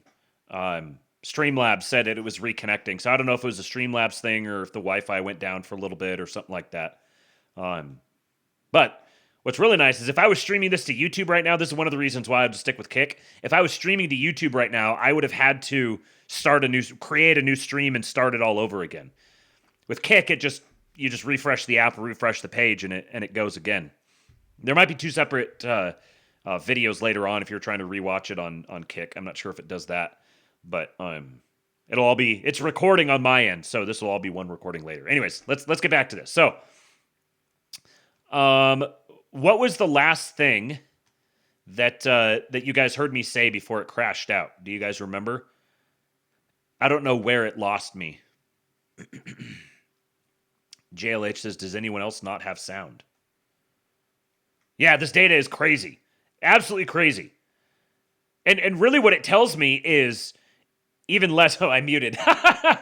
Speaking of boomers. I believe you're saying the N-word. I see what you're trying to do there. What this really... yeah, it's crazy to think that the poverty line is basically anything under like 140 grand. And I think it's probably, to accurately convey the exact same thing, I think it's probably more like 110 or 120. I could see that. But what that really does is make me think of what it was like in 1963. Hey, pin the thing. Pin it. Don't tip your streamer. Go all in. Pass the tip. Whoa. You ASTROLABE. Oh, no. ASTROLABE. Ah! Thank you, Shekel Me Elmo.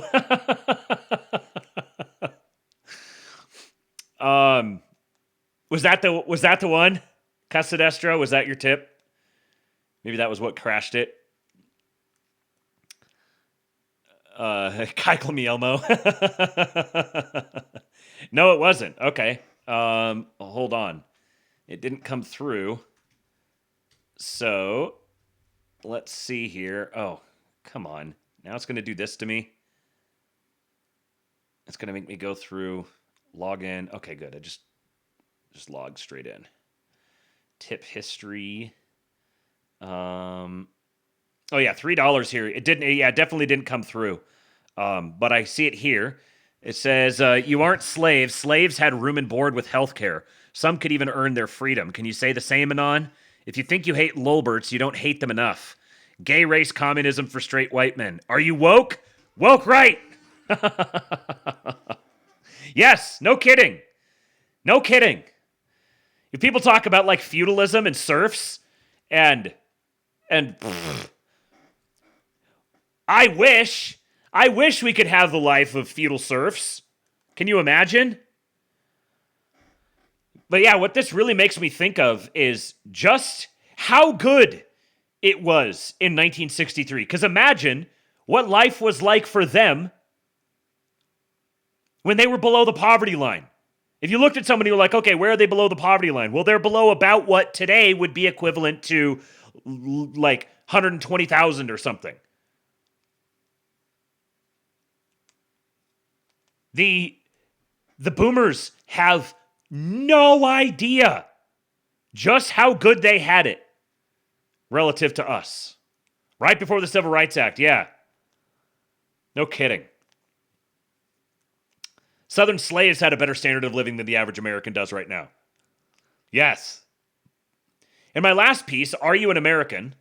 Okay, so let me go back here. So we said, critics will immediately argue that I'm cherry-picking expensive cities. They will say 136,500 is the number for San Francisco or Manhattan, not real America. So let's look at real America. The model above allocates $23,267 per year for housing. That breaks down to $1938 per month. This is the number that serious economists used to tell you that you're doing fine. In my last piece, Are You an American?, I analyzed a modest starter home, which turned out to be in Caldwell, New Jersey, the kind of place a Teamster could afford in 1955. I went to Zillow to see what it costs to live in that same town if you don't have a down payment and are forced to rent. There are exactly 7 two-bedroom plus units available in the entire town. The cheapest one rents for $2,715 per month. That's a $777 monthly gap between the model and reality. That's $9,300 a year in post-tax money. To cover that gap, you need to earn an additional $12,000 to $13,000 in gross salary. So when I say the real poverty line is $140,000, I'm being conservative. I'm using optimistic national average housing assumptions. If we plug in the actual cost of living in the zip codes where the jobs are, where rent is $2,700, not $1,900, the threshold pushes past $160,000. The market isn't just expensive, it's broken. 7 units available in a town of thousands? That isn't a market, that's a shortage masquerading as an auction. And that $2,715 rent check buys you zero equity. In the 1950s, the monthly housing cost was a forced savings account that built generational wealth. Today, it's a subscription fee for a roof. You are paying a premium to stand still. Yeah, Raymond, you do not hate the global liberals enough. And Mr. Seuss says, as Stormy covered, these problems are the fault of financial capitalism, not industrial capitalism. Correct. There's a difference. Get yourself learned if you don't know the difference. The hedonic lie, why a phone costs $200, not $58. Economists will look at my $140,000 figure and scream about hedonic adjustments. Heck, I'll scream at you about them. They're valid attempts to measure the improvement in quality that we honestly value. I will tell you that comparing 1950 to 2024 is unfair because cars today have airbags, homes have air conditioning, and phones are supercomputers. I will argue that because the quality of the good improved, the real price dropped. And I would be making a category error. We are not calculating the price of luxury. We are calculating the price of participation. All boomers, listen to this. To function in 1955 society, to have a job, call a doctor, and be a citizen, you needed a telephone line. That participation ticket cost $5 a month. Adjusted for standard inflation, that $5 should be $58 today. But you cannot run a household in 2024 on a $58 landline. To function today, to factor authenticate your bank account, to answer work emails, to check your child's school portal, which is now digital only, you need a smartphone plan and home broadband. The cost of that participation ticket for a family of 4 is not $58, it's $200 a month. The economists say, but look at the computing power you get. I say, look at the computing power I need. The utility I'm buying is connection to the economy. The price of that utility didn't just keep pace with inflation, it tripled relative to it. I ran this participation audit across the entire 1958 budget. I didn't ask, is the car better? I asked, what does it cost to get to work? Healthcare. In 1955, Blue Cross family coverage was roughly $10 a month, $115 in today's dollars. Today, the average family premium is over $1,600 a month. That's 14x inflation. FICA taxes. In 1955, the Social Security tax was 2% on the first $4,200 of income. The maximum annual contribution was $84. Adjusted for inflation, that's about $960 a year. Today, a family earning the median $80,000 pays over $6,100. That's 6x inflation. This is the most boomer BTFOing, boomer worldview BTFOing thing I've ever read in my life. Childcare. In 1955, this cost was zero because the economy supported a single earner model. Today, it's $32,000. That's an infinite increase in the cost of participation. The only thing that actually tracked official CPI was food. Everything else, the inescapable fees required to hold a job, stay healthy, and raise children, inflated at multiples of the official rate when considered on a participation basis. Yes, these goods and services are better. I would not trade my 65-inch 4K TV mounted flat on the wall for a 25-inch CRT dominating my living room. But I don't have a choice either. The Valley of Death. Why $100,000 is the new poor. Once I established that $136,500 is the real break-even point, I ran the numbers on what happens to a family climbing the ladder toward that number. What I found explains the vibes of the economy better than any CPI print. Our entire safety net is designed to catch people at the very bottom, but it sets a trap for anyone trying to climb out. As income rises from $40,000 to $100,000, benefits disappear faster than wages increase. I call this the Valley of Death. Let's look at the transition for a family in New Jersey. First, the view from $35,000, the official poor. At this income, the family is struggling, but the state provides a floor. They qualify for Medicaid, free healthcare. They receive SNAP, food stamps. They receive heavy childcare subsidies. Their deficits are real, but capped. Second, the cliff at $45,000, the healthcare trap. The family earns a $10,000 raise. Good news? No. At this level, the parents lose Medicaid eligibility. Suddenly, they must pay premiums and deductibles. Income gain, $10,000. Expense increase, $10,567. Net result, they are poorer than before. The effective tax on this mobility is over 100%. Third, the cliff at $65,000, the childcare trap. This is the breaker. The family works harder, they get promoted to $65,000. They're now solidly working class. But at roughly this level, childcare subsidies vanish. They must now pay the full market rate for daycare. Income gain, $20,000 from $45K. Expense increase, $28,000, jumping from co-pays to full tuition. Net result, total collapse. When you run the net income numbers, a family earning $100,000 is effectively in a worse monthly financial position than a family earning $40,000. Let me say that one more time. When you run the net income numbers, a family earning $100,000 is effectively in a worse monthly financial position than a family earning $40,000. At $40,000, you're drowning, but the state gives you a life vest. At $100,000, you're drowning, but the state says you're a high earner and ties an anchor to your ankle called market price. In option terms, the government has sold a call option to the poor, but they've rigged the gamma. As you move closer to the money, self-sufficiency, the delta collapses. For every dollar of effort you put in, the system confiscates 70 to 100 cents. No rational trader would take that trade. Yet we wonder why labor force participation lags.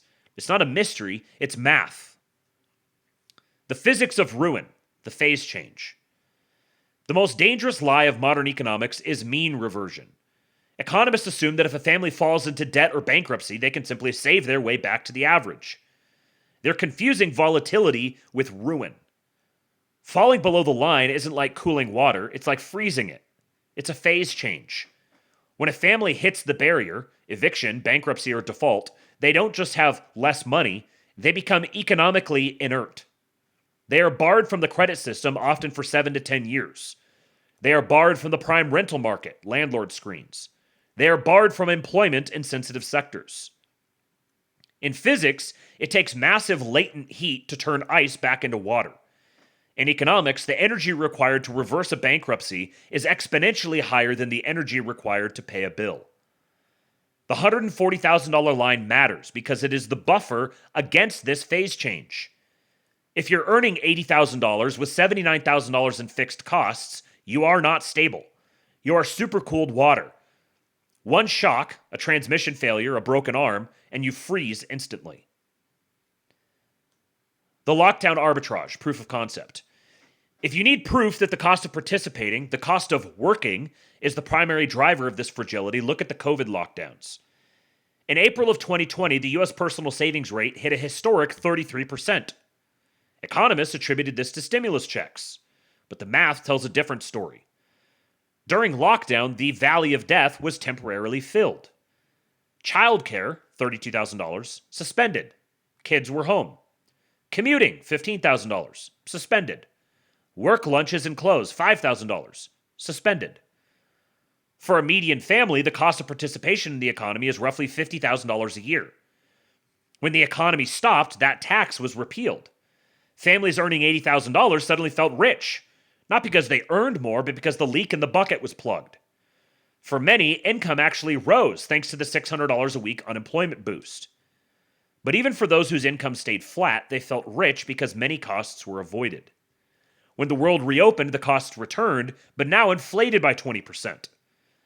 The rage we feel today is the hangover from that brief moment where the American option was momentarily back in the money. Those with formal training in economics have dismissed these concerns by and large. Inflation is the rate of change in the price level. These poor deluded souls were outraged at the price level. Tut tut, can't have deflation now, can we? We promise you will like that even less. But the price level does mean something too. If you're below the actual poverty line, you're suffering constant deprivation. And a higher price level means you get even less in aggregate. The politics of drowning. You load 16 tons, what do you get? Another day older and deeper in debt. St. Peter, don't you call me because I can't go. I owe my soul to the company store. Merle Travis, 1946. This mathematical valley explains the rage we see in the American electorate, specifically the animosity the working poor, the middle class, feel toward the actual poor and immigrants. Economists and politicians look at this anger and call it racism or lack of empathy. They're missing the mechanism. Altruism is a function of surplus. It's easy to be charitable when you have excess capacity. It's impossible to be charitable when you're fighting for the last bruised banana. The family earning $65,000, the family that just lost their subsidies and is paying $32,000 for daycare and $12,000 for healthcare deductibles, is hyper-aware of the family earning $30,000 and getting subsidized food, rent, childcare, and healthcare. They see the neighbor at the grocery store using an EBT card while they put items back on the shelf. They see the immigrant family receiving emergency housing support while they face eviction. They're not seeing poverty. They're seeing people getting for free the exact things that they're working 60 hours a week to barely afford. And even worse, even if they don't see these things firsthand, they're being shown them. The anger isn't about the goods, it's about the breach of contract. The American deal was that effort approximately equals security. Effort brought your hope strike closer. But because the real poverty line is $140,000, effort no longer yields security or progress. It brings risk, exhaustion, and debt. When you're drowning and you see the lifeguard throw a life vest to the person treading water next to you, a person who isn't swimming as hard as you are, you don't feel happiness for them, you feel a homicidal rage at the lifeguard. We have created a system where the only way to survive is to be destitute enough to qualify for aid or rich enough to ignore the cost. Everyone in the middle is being cannibalized. The rich know this, and they are increasingly opting out of the shared spaces. Yeah, I'll keep this going. The optical illusion of prosperity. If you need visual proof of this benchmark error, look at the charts that economists love to share on social media to prove that vibes are wrong and the economy is great. You've likely seen this chart. It shows that the American middle class is shrinking, not because people are getting poorer, but because they're moving up into the 150,000 plus bracket. The economists look at this and cheer. Look, they say, in 1967, only 5% of families made over $150,000 adjusted for inflation. Now 34% do. We're a nation of rising aristocrats. But look at that chart through the lens of the real poverty line. If the cost of basic self-sufficiency for a family of 4, housing, childcare, healthcare, transportation, is $140,000, then that top light blue tier isn't upper class. It's the survival line. This tier up here, the gray line up here, this is the survival line. Everyone below that is below the poverty line. This chart doesn't show that 34% of Americans are rich. It shows that only 34% of Americans have managed to escape deprivation. It shows that the middle class, the dark blue section between 50,000 and 150,000, roughly 45% of the country, is actually the working poor. These are the families earning enough to lose their benefits, but not enough to pay for childcare and rent. They're the ones trapped in the valley of death. But the commentary tells us something different. Americans earned more for several reasons. The first is that neoliberal economic policies worked as intended. In the last 50 years, there have been big increases in productivity, solid GDP growth, and since the 1980s, low and predictable inflation. All of this helped make most Americans richer. Neoliberal economic policies worked as intended. What's that from? Bloomberg article. Bidenomics, neoliberalism worked pretty well, actually. Read that again. With POSIWID, the purpose of a system is what it does, in mind. Neoliberal economic policies worked as intended. The purpose of a system is what it does. The chart isn't measuring prosperity, it's measuring inflation in the non-discretionary basket. It tells us that to live a 1967 middle-class life in 2024, you need a wealthy income. To live a 1967 middle-class life in 2024, you need a wealthy income.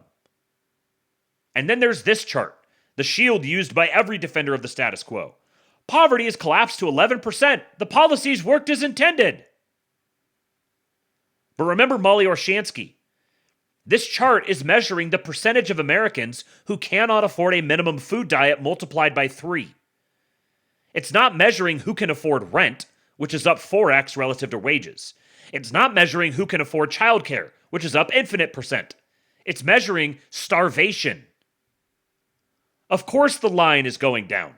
We are an agricultural superpower who open our markets to even cheaper foreign food. Shrimp from Vietnam, tilapia from... don't ask. Food is cheap, but life is expensive. When you see these charts, don't let them gaslight you. They're using broken rulers to measure a broken house. The top chart proves that you need $150,000 to make it. The bottom chart proves they refuse to admit it. And you know what's interesting? It just occurred to me. Remember when we got the reports that Trump said if they can get budget neutral, then he will waive the income tax for the bottom segment of earners? What was the number that they talked about for that?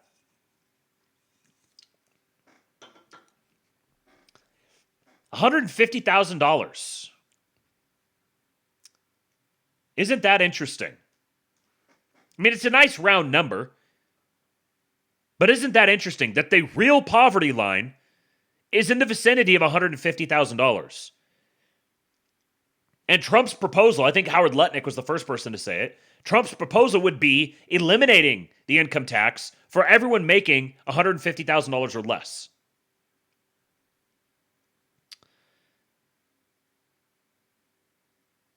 The top chart proves you need $150,000 to make it. The bottom chart proves they refuse to admit it. Yes, this is why Mamdani won, and it's also why Trump won. Thank you, Honktavius MacG. 50 more kicks. That's such an interesting thing. Oh, skull emoji. I see what that is. You're sending emojis. Skull emoji indeed. The lie. So that's the trap. The real poverty line, the threshold where a family can afford housing, healthcare, childcare, and transportation without relying on means-tested benefits, isn't $31,200. It's approximately $140,000. Most of my readers will have cleared this threshold. My parents never really did, but I was born lucky. Brains, beauty in the eye of the beholder, admittedly. Height, it really does help. Parents that encouraged and sacrificed for education, even as the stress of those sacrifices eventually drove my mother clinically insane, and an American citizenship. But most of my readers are now seeing this trap for their children. And the system is designed to prevent them from escaping. Every dollar you earn climbing from $40,000 to $100,000 triggers benefit losses that exceed your income gains. You are literally poorer for working harder. The economists will tell you this is fine because you're building wealth. Your 401k is growing. Your home equity is rising. You're richer than you feel. Next week, I'll show you why that's wrong, and then we can start the discussion of how to rebuild, because we can. The wealth you're counting on, the retirement accounts, the home equity, the nest egg, that's supposed to make this all worthwhile, is just as fake as the poverty line. But the humans behind that wealth are real, and they are amazing. Shout out to Michael Green for that. I believe this is the Mike Green who, is he like one of the, let's see here, Simplify Asset Management? I think Mike Green was like one of Peter Thiel's asset managers or something along those lines. Is this the same one? Macro Strategies at Thiel Macro Inc. that manages the personal capital of Peter Thiel. Is this the same Mike Green? I think it is. I'm pretty sure that's the same Mike Green.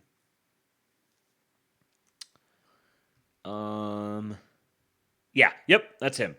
So this is the guy who manages the family portfolio for Peter Thiel. That was the author of that piece. Now, right on tune. JD Vance. After 4 years of house prices doubling, and in some areas tripling, many young people feel priced out of the American dream of homeownership. A welfare fraud scandal in Minnesota reveals that large numbers of new arrivals aren't assimilating and are funneling our tax dollars to literal terrorist groups. An innocent woman was set on fire in Chicago as the mayor resists federal law enforcement resources to bring peace to one of our great cities. The Obamacare insurance system is buckling under its own weight, and the country is $38 trillion in debt. More on that debt here in just a moment when I talk about Scott Bessent's Treasury coup. Our administration is working hard on addressing all of these problems, but you know what really fires up the Beltway GOP? Not any of the above. Instead, the political class is really angry that the Trump administration may finally bring a 4-year conflict in Eastern Europe to a close. I'm not even talking about the substance of their views. Much of what these people have said about the Ukraine war has been proven wrong, but whatever, we can agree to disagree. But the level of passion over this one issue, when your own country has serious problems, is bonkers. It disgusts me. Show some passion for your own country. So true. So true, Mr. J.D. Vance. It's almost like that, those are the real enemies.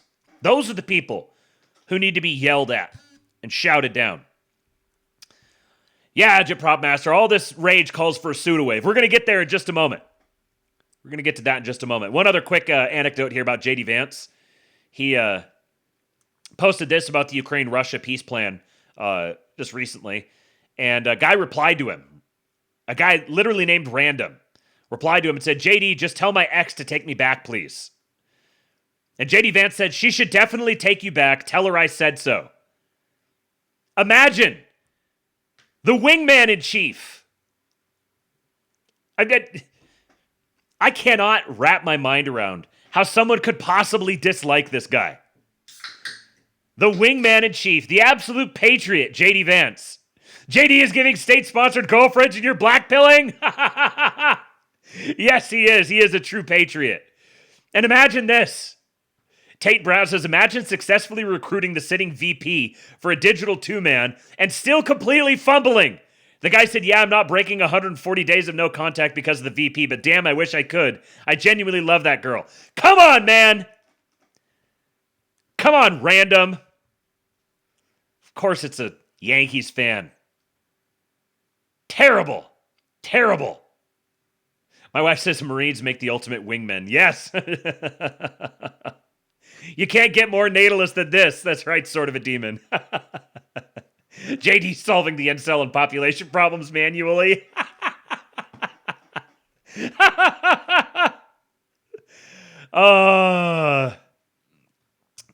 Receives mandate of heaven and still think it's so over. This is generational blackpilling.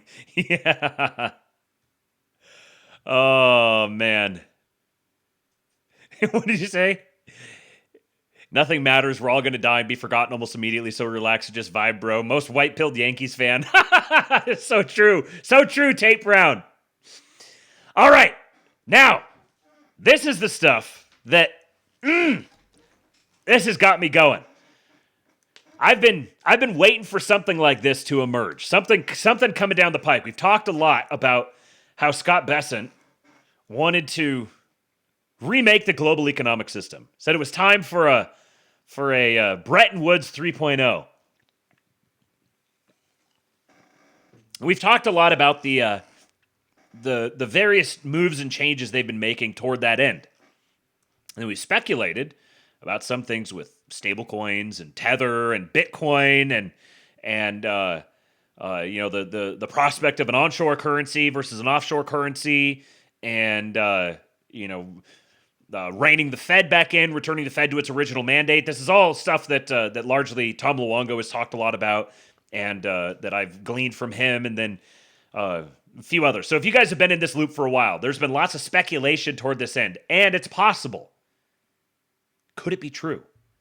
Maybe the trigger has already been pulled. Yes, I have a Star Wars name here for you guys. Shanaka Anselm Pereira. Never heard of this guy. But I went and fact-checked the stuff he's saying here, and the facts of it are true. Everyone thought the Genius Act was about crypto regulation. The data just proved it was something else entirely. 4 months ago, Trump signed a law that made headlines for 48 hours. Tech regulation, stablecoin rules. The market moved on. But the numbers that just came out tell a completely different story. The Genius Act buried one sentence in 47 pages. Every stablecoin dollar must be backed 100% by U.S. Treasury bills. Nothing else qualifies. Not cash in banks, not corporate bonds, only government debt. What's up, Barndon? Salute. Stablecoin market cap when the law passed in July, $200 billion. Stablecoin market cap today, $309 billion. That's $109 billion in new, legally mandated purchases of U.S. government debt in 4 months. Mr. Sue, I don't know if you've seen this yet. I know you were out earlier, probably working or something. We talked about this a little bit in the King Pill Discord earlier. But I'm waiting to see, if you haven't seen this yet, I'm waiting for you to see this hit. Treasury Secretary Bessent's official projection, $3 trillion by 2030. Here's what that actually means. The government doesn't need to find buyers for its debt anymore. The law creates the buyers automatically. Every time someone anywhere in the world buys a digital dollar, a stablecoin company is legally required to buy a treasury bill with that money. The Bank for International Settlements measured the effect. Every $3.5 billion in stablecoin growth lowers what the government pays to borrow money by 2 to 5 bips. That's like 0.25%. So every $3.5 billion in stablecoin growth lowers the government's cost of debt by 2 to 5 bips. At $3 trillion, that saves $114 billion per year, which is $900 per U.S. household in lower debt costs. Bessent confirmed it last week. He said because of stablecoin growth, Treasury doesn't need to increase the size of bond auctions. The government found a way to fund spending without traditional buyers. The institution that proves it's real? JP Morgan. After 10 years of calling crypto fraud, they announced last month they now accept Bitcoin as collateral. The largest bank in America doesn't reverse a decade of policy because of trends. They reverse because the power structure changed. What changed? The law moved regulatory control from the Federal Reserve to the Office of the Comptroller of the Currency. That office reports directly to the Treasury Secretary. The Treasury now controls who can create digital dollars, and the law requires those digital dollars to fund government debt. This is not monetary policy. This is legislative engineering of debt demand, and it's been operational since July. Remember? I told you this man is a savage? Oh, we're just getting started. Hold on. The Treasury coup, how digital asset regulation became America's debt monetization engine. For today, at least, this guy might be my favorite Star Wars name. A forensic analysis of fiscal dominance through the Genius Act. The United States Treasury has executed a structural transformation of American monetary architecture that bypasses the Federal Reserve, conscripts the private sector as a forced buyer of government debt, and may have solved, temporarily, the terminal problem of deficit financing. This did not require a constitutional amendment, a political revolution, or even significant public debate. It required 47 pages of financial regulation. On July 18, 2025, President Trump signed the Guiding and Establishing National Innovation for U.S. Stablecoins Act into law. The legislation was marketed as consumer protection for digital currencies. In practice, it represents the most significant peacetime restructuring of sovereign debt markets since the Treasury Fed Accord of 1951, but in reverse. Where that agreement established central bank independence from fiscal authority, the Genius Act subordinates monetary conditions to Treasury financing needs by weaponizing the regulatory framework governing digital dollars. The mechanism is elegant. The Act mandates that all payment stablecoins, which are digital tokens pegged to the US dollar, must maintain 100% reserves in US Treasury bills or central bank cash. It places regulatory oversight under the Office of the Comptroller of the Currency, a Treasury Department bureau, rather than the independent Federal Reserve. It prohibits these issuers from investing reserves in corporate debt, commercial paper, or any asset except short-term government obligations. The result? Every digital dollar minted becomes a legislated purchase of U.S. sovereign debt. Treasury Secretary Scott Bessent has publicly projected this market will expand from its current $309 billion capitalization to between $2 trillion and $3.7 trillion by 2030. If realized, the stablecoin sector would rank as the largest single holder of U.S. government debt after the Federal Reserve itself. But, unlike the Fed's balance sheet, this demand is not created through central bank money printing. It's generated through private capital flows, primarily from emerging markets, seeking dollar exposure amid local currency instability. Hold on to your hats. If your eyes are glazing over, you're not totally following it, it's gonna snap into clarity here in just a second. This is not quantitative easing, it is privatized quantitative easing. A system where the fiscal authority engineers structural demand for its own debt by regulatory fiat independent of the central bank's policy stance. The implications extend far beyond technical debt management. They strike at the foundation of the post-Bretton Woods monetary order. The architecture of forced demand. The critical innovation of the Genius Act lies not in what it permits, but in what it prohibits.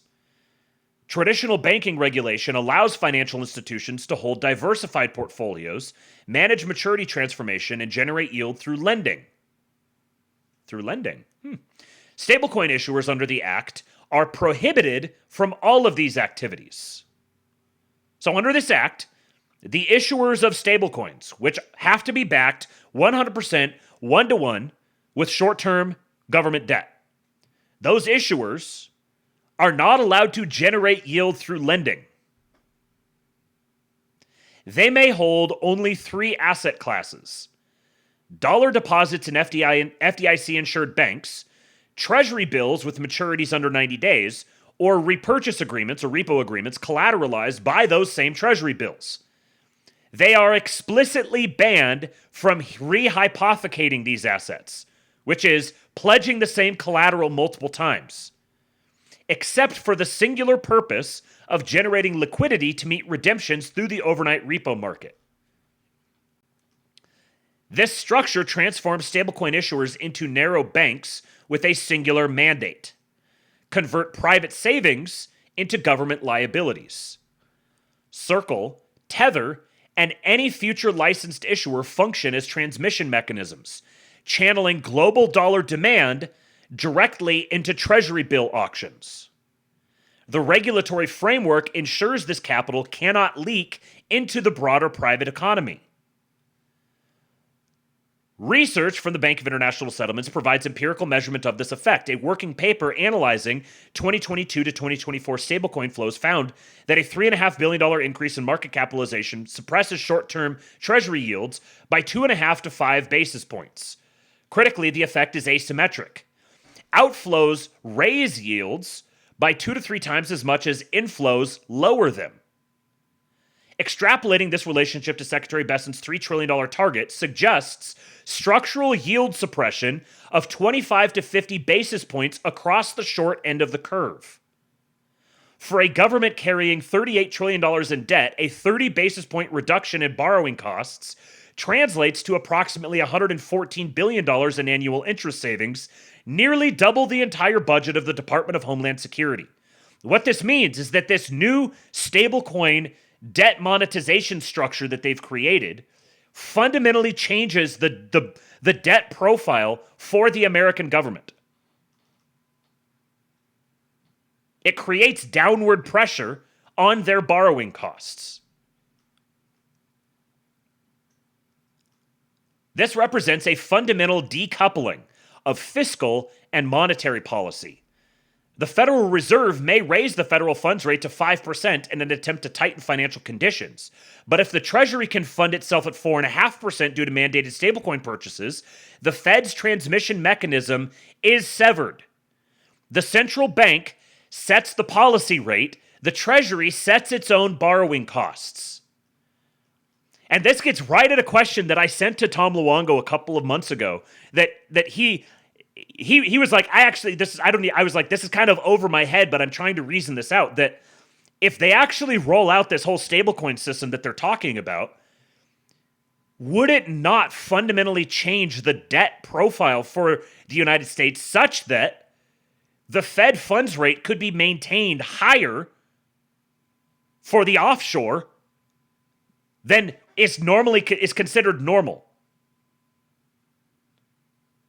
While borrowing costs domestically are lower. They've created that severing. Now, offshore dollars are more expensive than onshore dollars. The Bessent Doctrine and debt ceiling dynamics. Secretary Bessent's public statements reveal the strategic calculus. In testimony following the Genius Act's passage, he stated that the stablecoin market's expansion would allow the Treasury to avoid increasing the size of coupon auctions for at least the next several quarters. That's a quote, for at least the next several quarters. This was not a throwaway comment. It was an admission that the administration views regulated stablecoin growth as a direct substitute for traditional bond market demand. The timing aligns with fiscal imperatives. The 2025 omnibus legislation suspended the debt ceiling and authorized $5 trillion in additional borrowing capacity. finding buyers for this issuance without spiking yields represents an existential challenge for the Treasury. The stablecoin sector, if it reaches projected scale, becomes the solution. So once again, they're in this debt spiral where they have to keep borrowing more and more. But they have to do this without spiking the cost of their borrowing. They just found a new outlet that creates this virtuous cycle where the more it's used, the more it reduces their cost of borrowing. Now here's where it gets really, really good. Apologies to anybody who's outside the United States. But for my American listeners, here's where this gets real juicy. The demand originates primarily from emerging markets. Analysis from the Asian Plus 3 Macroeconomic Research Office notes that dollar stablecoins have become the dominant medium for cross-border payments in Southeast Asia, Latin America, and parts of Africa. These regions facing currency instability and capital controls view regulated dollar tokens as superior stores of value compared to domestic banking systems. In other words, if you're in Southeast Asia, Latin America, or parts of Africa, and you're making payments across borders, you're not just engaging in commerce locally.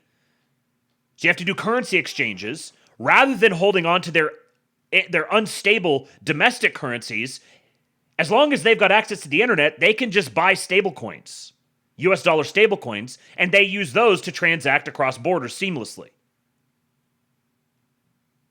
Which means every little, I was gonna say Tom, Dick, and Harry, but it would be like Wong, Spick, and I don't know, some Indian name that rhymes with Harry that I can't think of. Every one of them has now become a market for U.S. government debt because they exchange their currency for stablecoins. Those new stablecoins are minted, which means the stablecoin minter has to purchase short-term U.S. debt, 1-to-1 to back each one of those stablecoins.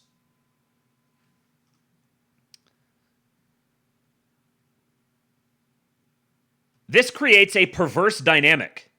Depends on your perspective. I suppose technically it is technically a perverse dynamic. How perverse it is depends on your perspective. The United States exports inflation to developing economies, whose citizens respond by abandoning local currencies for digital dollars. Stablecoin issuers take this capital flight and funnel it back into the U.S. Treasury. The government thus finances its deficit through the monetary collapse of the global South. A 21st century financial imperialism conducted through software protocols rather than gunboat diplomacy. You follow that? What the Genius Act effectively does, if I'm understanding this correctly, what the Genius Act effectively does is begins the process of collapsing every other currency into the dollar.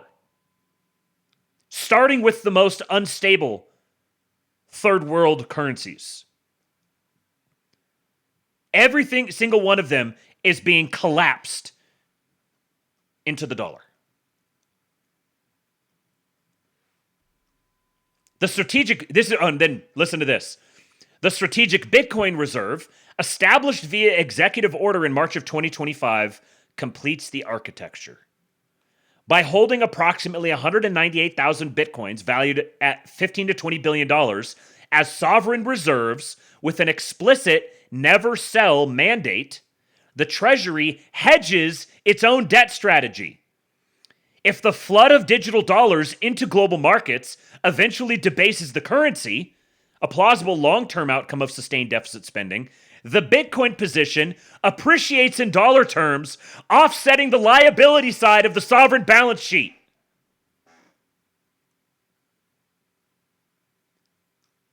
Do you see what they've done? They fucking did it. It's already on its way. This is just absolutely masterful work. The dollar's not going anywhere. Yes, they turned their liability into an asset. Scott Bessent is a motherfucking genius. The Mar-a-Lago Accords already happened.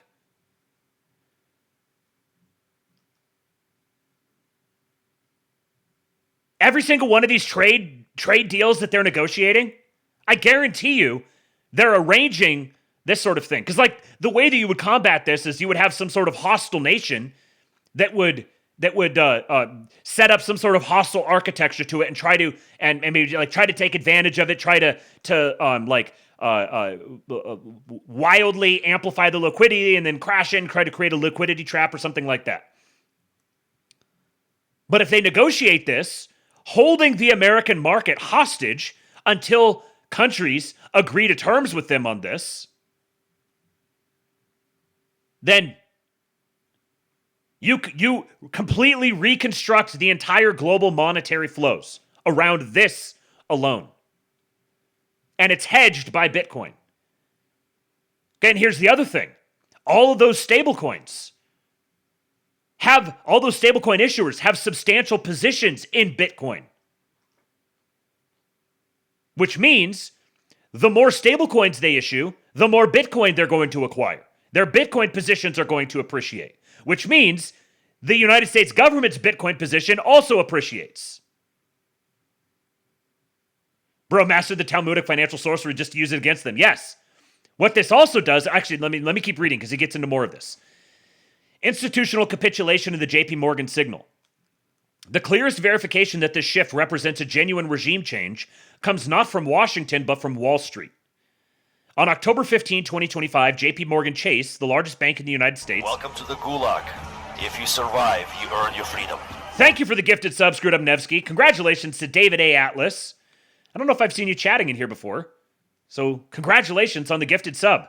Reminder to you guys, if we get to the... on the streamer salary up there, it's at $2,039.77 right now. If we get to $2203.77, so about another $160 or so, then I'll pop in one of these 12 milligram nicotine pouches and see how long I can keep it in there before my head floats away. And after this, excuse me, after I finish reading through the rest of this, then we're gonna get to the Sudaway for tonight. Okay, on October 15, 2025, JP Morgan Chase, the largest bank in the United States and historically the most hostile major financial institution toward cryptocurrency, announced it would begin accepting Bitcoin and Ether as collateral for institutional loans. For a decade, CEO Jamie Dimon dismissed Bitcoin as fraud and a tool for criminals. The policy reversal is not a change of heart. It's recognition of altered incentive structures. With the Genius Act mandating that stablecoins hold Treasury bills, and with the Fair Banking Executive Order prohibiting discrimination against digital asset businesses, JP Morgan concluded that accommodation offered more upside than resistance. And I'm just waiting for Mr. Sue to start chimping out in the chat about this. Yeah, this is. I guarantee that Jamie Dimon has was not a passive recipient of this whole thing happen. Oh, look at that! Look what they did. The mechanics of the new arrangement integrate crypto assets into the shadow banking system's collateral chains. Institutional clients, hedge funds, family offices, corporate treasuries, can now pledge digital assets to JP Morgan and borrow dollars or treasury securities against them. This increases the velocity of capital in the financial system, allowing dormant crypto holdings to generate liquidity that flows back into government debt markets. So it's loosening up. Right when we're dealing with this potential liquidity crunch, it loosens up a whole bunch of additional potential liquidity without it having to be money printed by the Fed. More on the Fed here shortly. JP Morgan's adaptation signals broader industry acceptance. When the most powerful commercial bank aligns with the Treasury's digital asset strategy, it confirms that the smart money has priced in the new regime. The institution is positioning itself as the central bank of the crypto economy, lending against Bitcoin reserves just as the Federal Reserve traditionally lent against Treasury collateral. Asymmetric risk and the Fed's checkmate. The Fed's checkmate! The Treasury strategy contains a fatal dependency. It has bound the stability of U.S. sovereign debt markets to the volatility of crypto asset prices. This introduces tail risk that the Federal Reserve will ultimately be forced to absorb.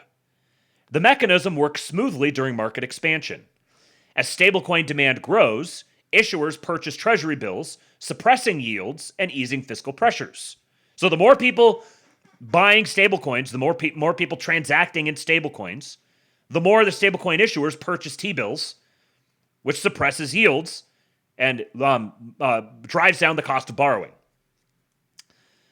But the Bank of International Settlements asymmetry analysis reveals the danger in reverse. If a crypto market collapse triggers mass redemptions, which is users converting stablecoins back to dollars, issuers must liquidate their treasury holdings immediately to meet withdrawals. Given the 2 to 3x asymmetry, a $500 billion contraction in stablecoin market cap could spike short-term yields by 75 to 150 basis points within days. For a government rolling over trillions in maturing debt quarterly, this represents a liquidity crisis. The Treasury would face the choice between accepting catastrophic borrowing costs or suspending auctions, either outcome risking a loss of confidence in sovereign creditworthiness. The Federal Reserve would be forced to intervene as dealer of last resort, purchasing the Treasury bills that stablecoin issuers are dumping. This converts the private sector's balance sheet crisis into central bank monetization, precisely the outcome the Treasury sought to avoid by building the stablecoin funding channel in the first place. In other words, it would put you basically right back where we are now, more or less. This is the checkmate embedded in the structure. The Treasury enjoys the benefits of cheap funding during expansion, but the Fed inherits the catastrophic risk during contraction. The central bank has been strategically subordinated.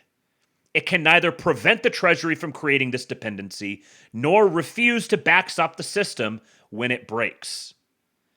Federal Reserve Governor Stephen Miran acknowledged this dynamic in a November 2025 speech, noting that stablecoins had become, quote, a force to be reckoned with, end quote, capable of influencing interest rates outside the Fed's control. His analysis carefully avoided stating the obvious implication. The Treasury has constructed a parallel monetary transmission mechanism that operates whether the Fed consents or not. The Fed has been subordinated to the Treasury. Geopolitical projection in the digital Bretton Woods. The domestic implications are profound, but the international dimensions may prove more consequential. The Genius Act does not merely fund U.S. deficits, it entrenches dollar hegemony through the 21st century by making the greenback programmable, portable, and superior to any competing medium of exchange. 90% of existing stablecoins are pegged to the US dollar. By creating a regulated Treasury-backed digital dollar infrastructure, the United States has built the rails for a new international monetary system. Emerging market citizens can now hold dollars without accessing the traditional correspondent banking system, which has been progressively weaponized through sanctions and anti-money laundering controls that exclude vast populations. This expands the dollar's addressable market. See, here's where there's the concern is like, oh, well, it's great when it expands, but what happens if it contracts? Well, the dollar's total addressable market just wildly expanded. A farmer in Vietnam, a shopkeeper in Nigeria, or a software developer in Argentina can convert local currency to USDC with a smartphone and an internet connection. The stablecoin becomes a superior store of value compared to domestic banking systems plagued by inflation, capital controls, or political instability. Each adoption represents capital flight that ultimately flows to U.S. Treasury auctions. This means the average person in some emerging market can invest directly in U.S. debt. They don't have to go through their central bank. They don't have to go through their local commercial bank. What it also means is that there's a much tighter supply-demand dynamic. Because the stablecoin, when it's issued, is going directly to the end user. It's not getting funneled through a bunch of financial institutions. It's getting funneled through the stablecoin issuer, who's directly purchasing U.S. debt. Single middleman.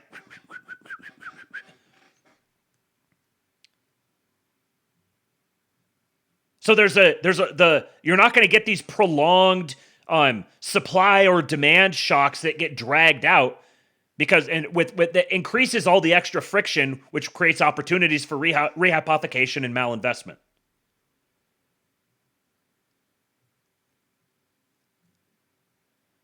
China has pursued a competing vision through the digital yuan, but the architecture differs fundamentally.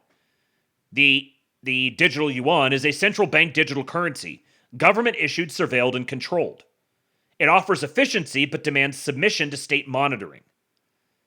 The US model outsources issuance to private entities, Circle, PayPal, potentially JP Morgan, while ensuring they are structurally dependent on Treasury debt. It provides the illusion of private sector innovation while guaranteeing sovereign benefit.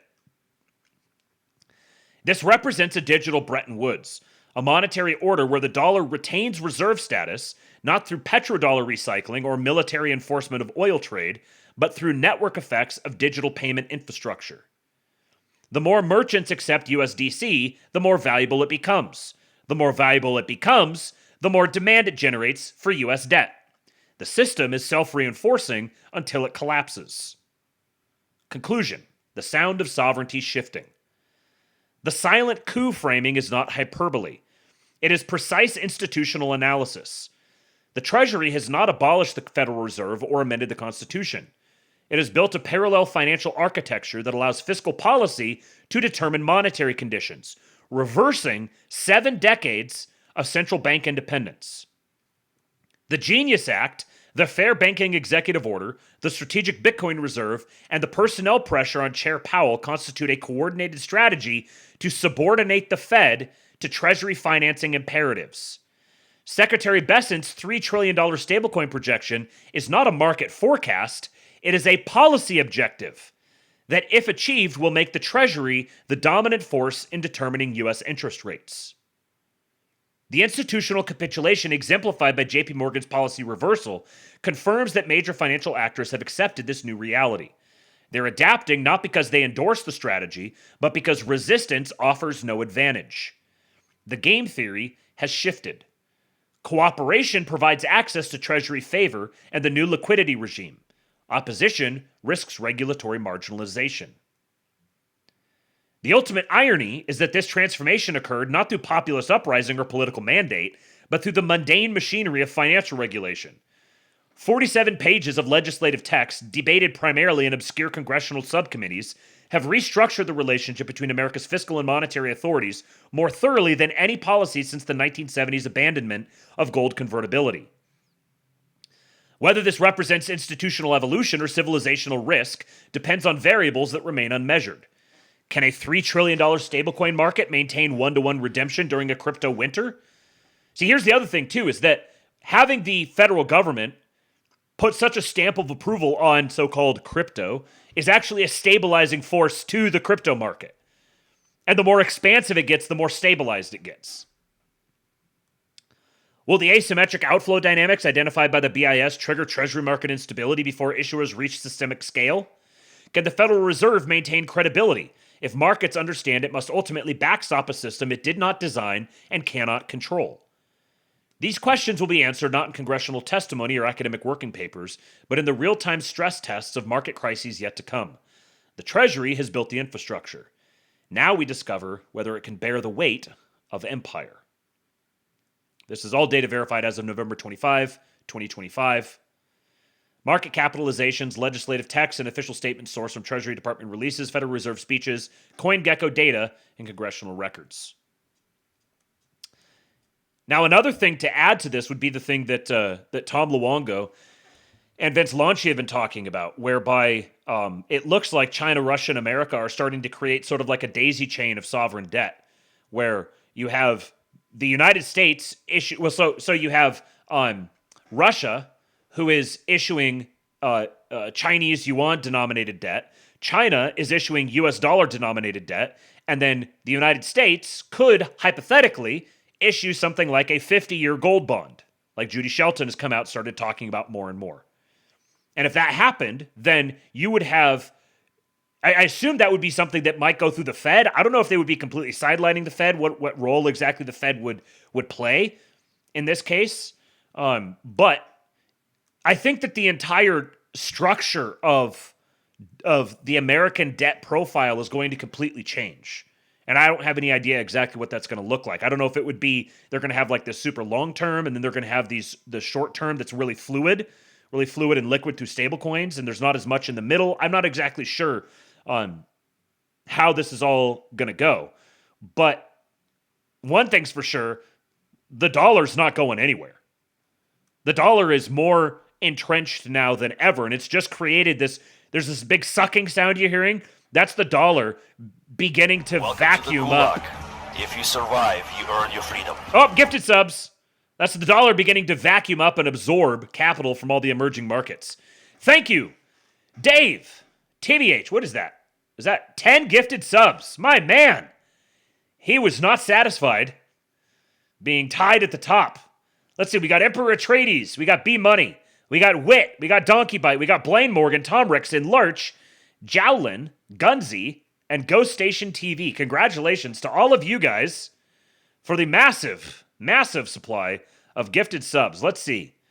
What should we do with this one? Let's do this here. Greetings! And this I'm one. gonna be honest with you. I'm kind of retarded. And this one. Let's fucking go. Get your spectral sock out, nerds. It's gonna get good. Okay, one more little thing here before we get to actually two more. What is this? What's the other thing I got up here? Oh yeah, okay. So two more quick things before we get to the pseudo-wave. Tom Luongo, where are my Luongooners at? Let's see some Luongos in the chat. Tom Luongo says, now folks, this is MAGA, so very important and so beyond the stupidity of the current headlines. Look at this from Amuse, one of our foreign posters, I think. Where's Amuse from? Oh, now it says United States. I'm pretty sure maybe it was an edited thing that I saw. Connected via the United States App Store. I saw it does have a VPN potentially, but I saw this like Thailand or Vietnam or something for this account before. But maybe it was edited. Oh, yes, thank you. I almost forgot to give Dave his due. You know, Dave Johnson is the gayest person to ever walk this green earth. So true, Mr. President. So true. Okay, so DOJ confirms the CFPB has no legal funding stream. This was from Doge.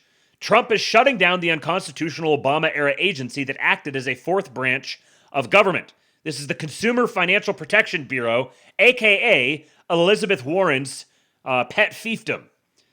Russ Vought says enough is enough. Created in the panic of 2008, the CFPB was built to bypass Congress's power of the purse and shield itself from presidential oversight.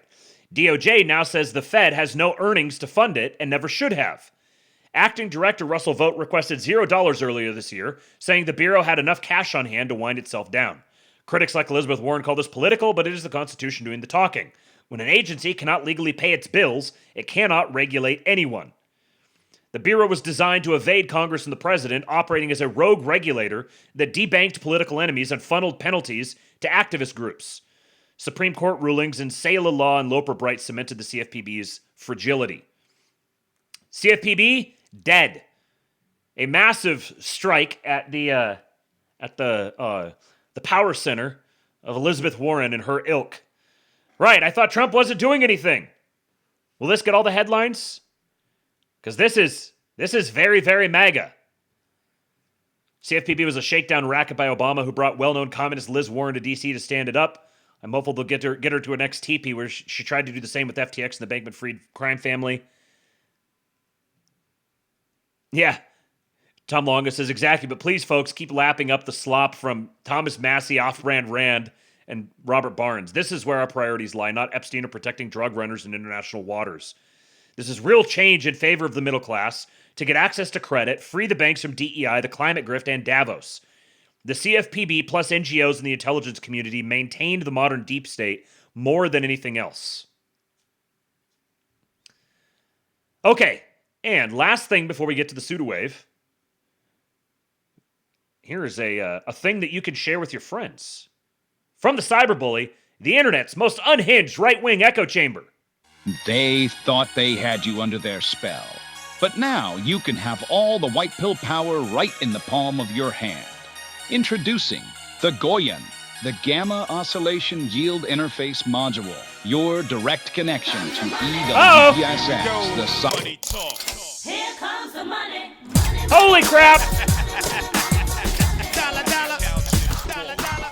Ching, ching, bling, bling. Cut the chatter. You ain't Duffhead! talking no matter. Thick, juicy, meaty Labians must support our favorite streamer and secure a future for more Erickson children. So true, Duffhead! Thank you, you absolute alpha male. The $200 tip. Oh, that means I'm going to be 12 milli. I'm going to be doing the 12 milli at the start of the Pseudolabe. Oh, all right. We'll see how long it lasts. Thank you, Duffhead. You are the man. All right. Kick mod censored Goyim. Yeah. Thick, juicy, meaty Labians. I love my meaty Labians. Where are my meaty Labians at? Okay, I'm going to start this over. Yeah, notice the length of the video. What did the cyberbully mean by this? They thought they had you under their spell. But now you can have all the white pill power right in the palm of your hand.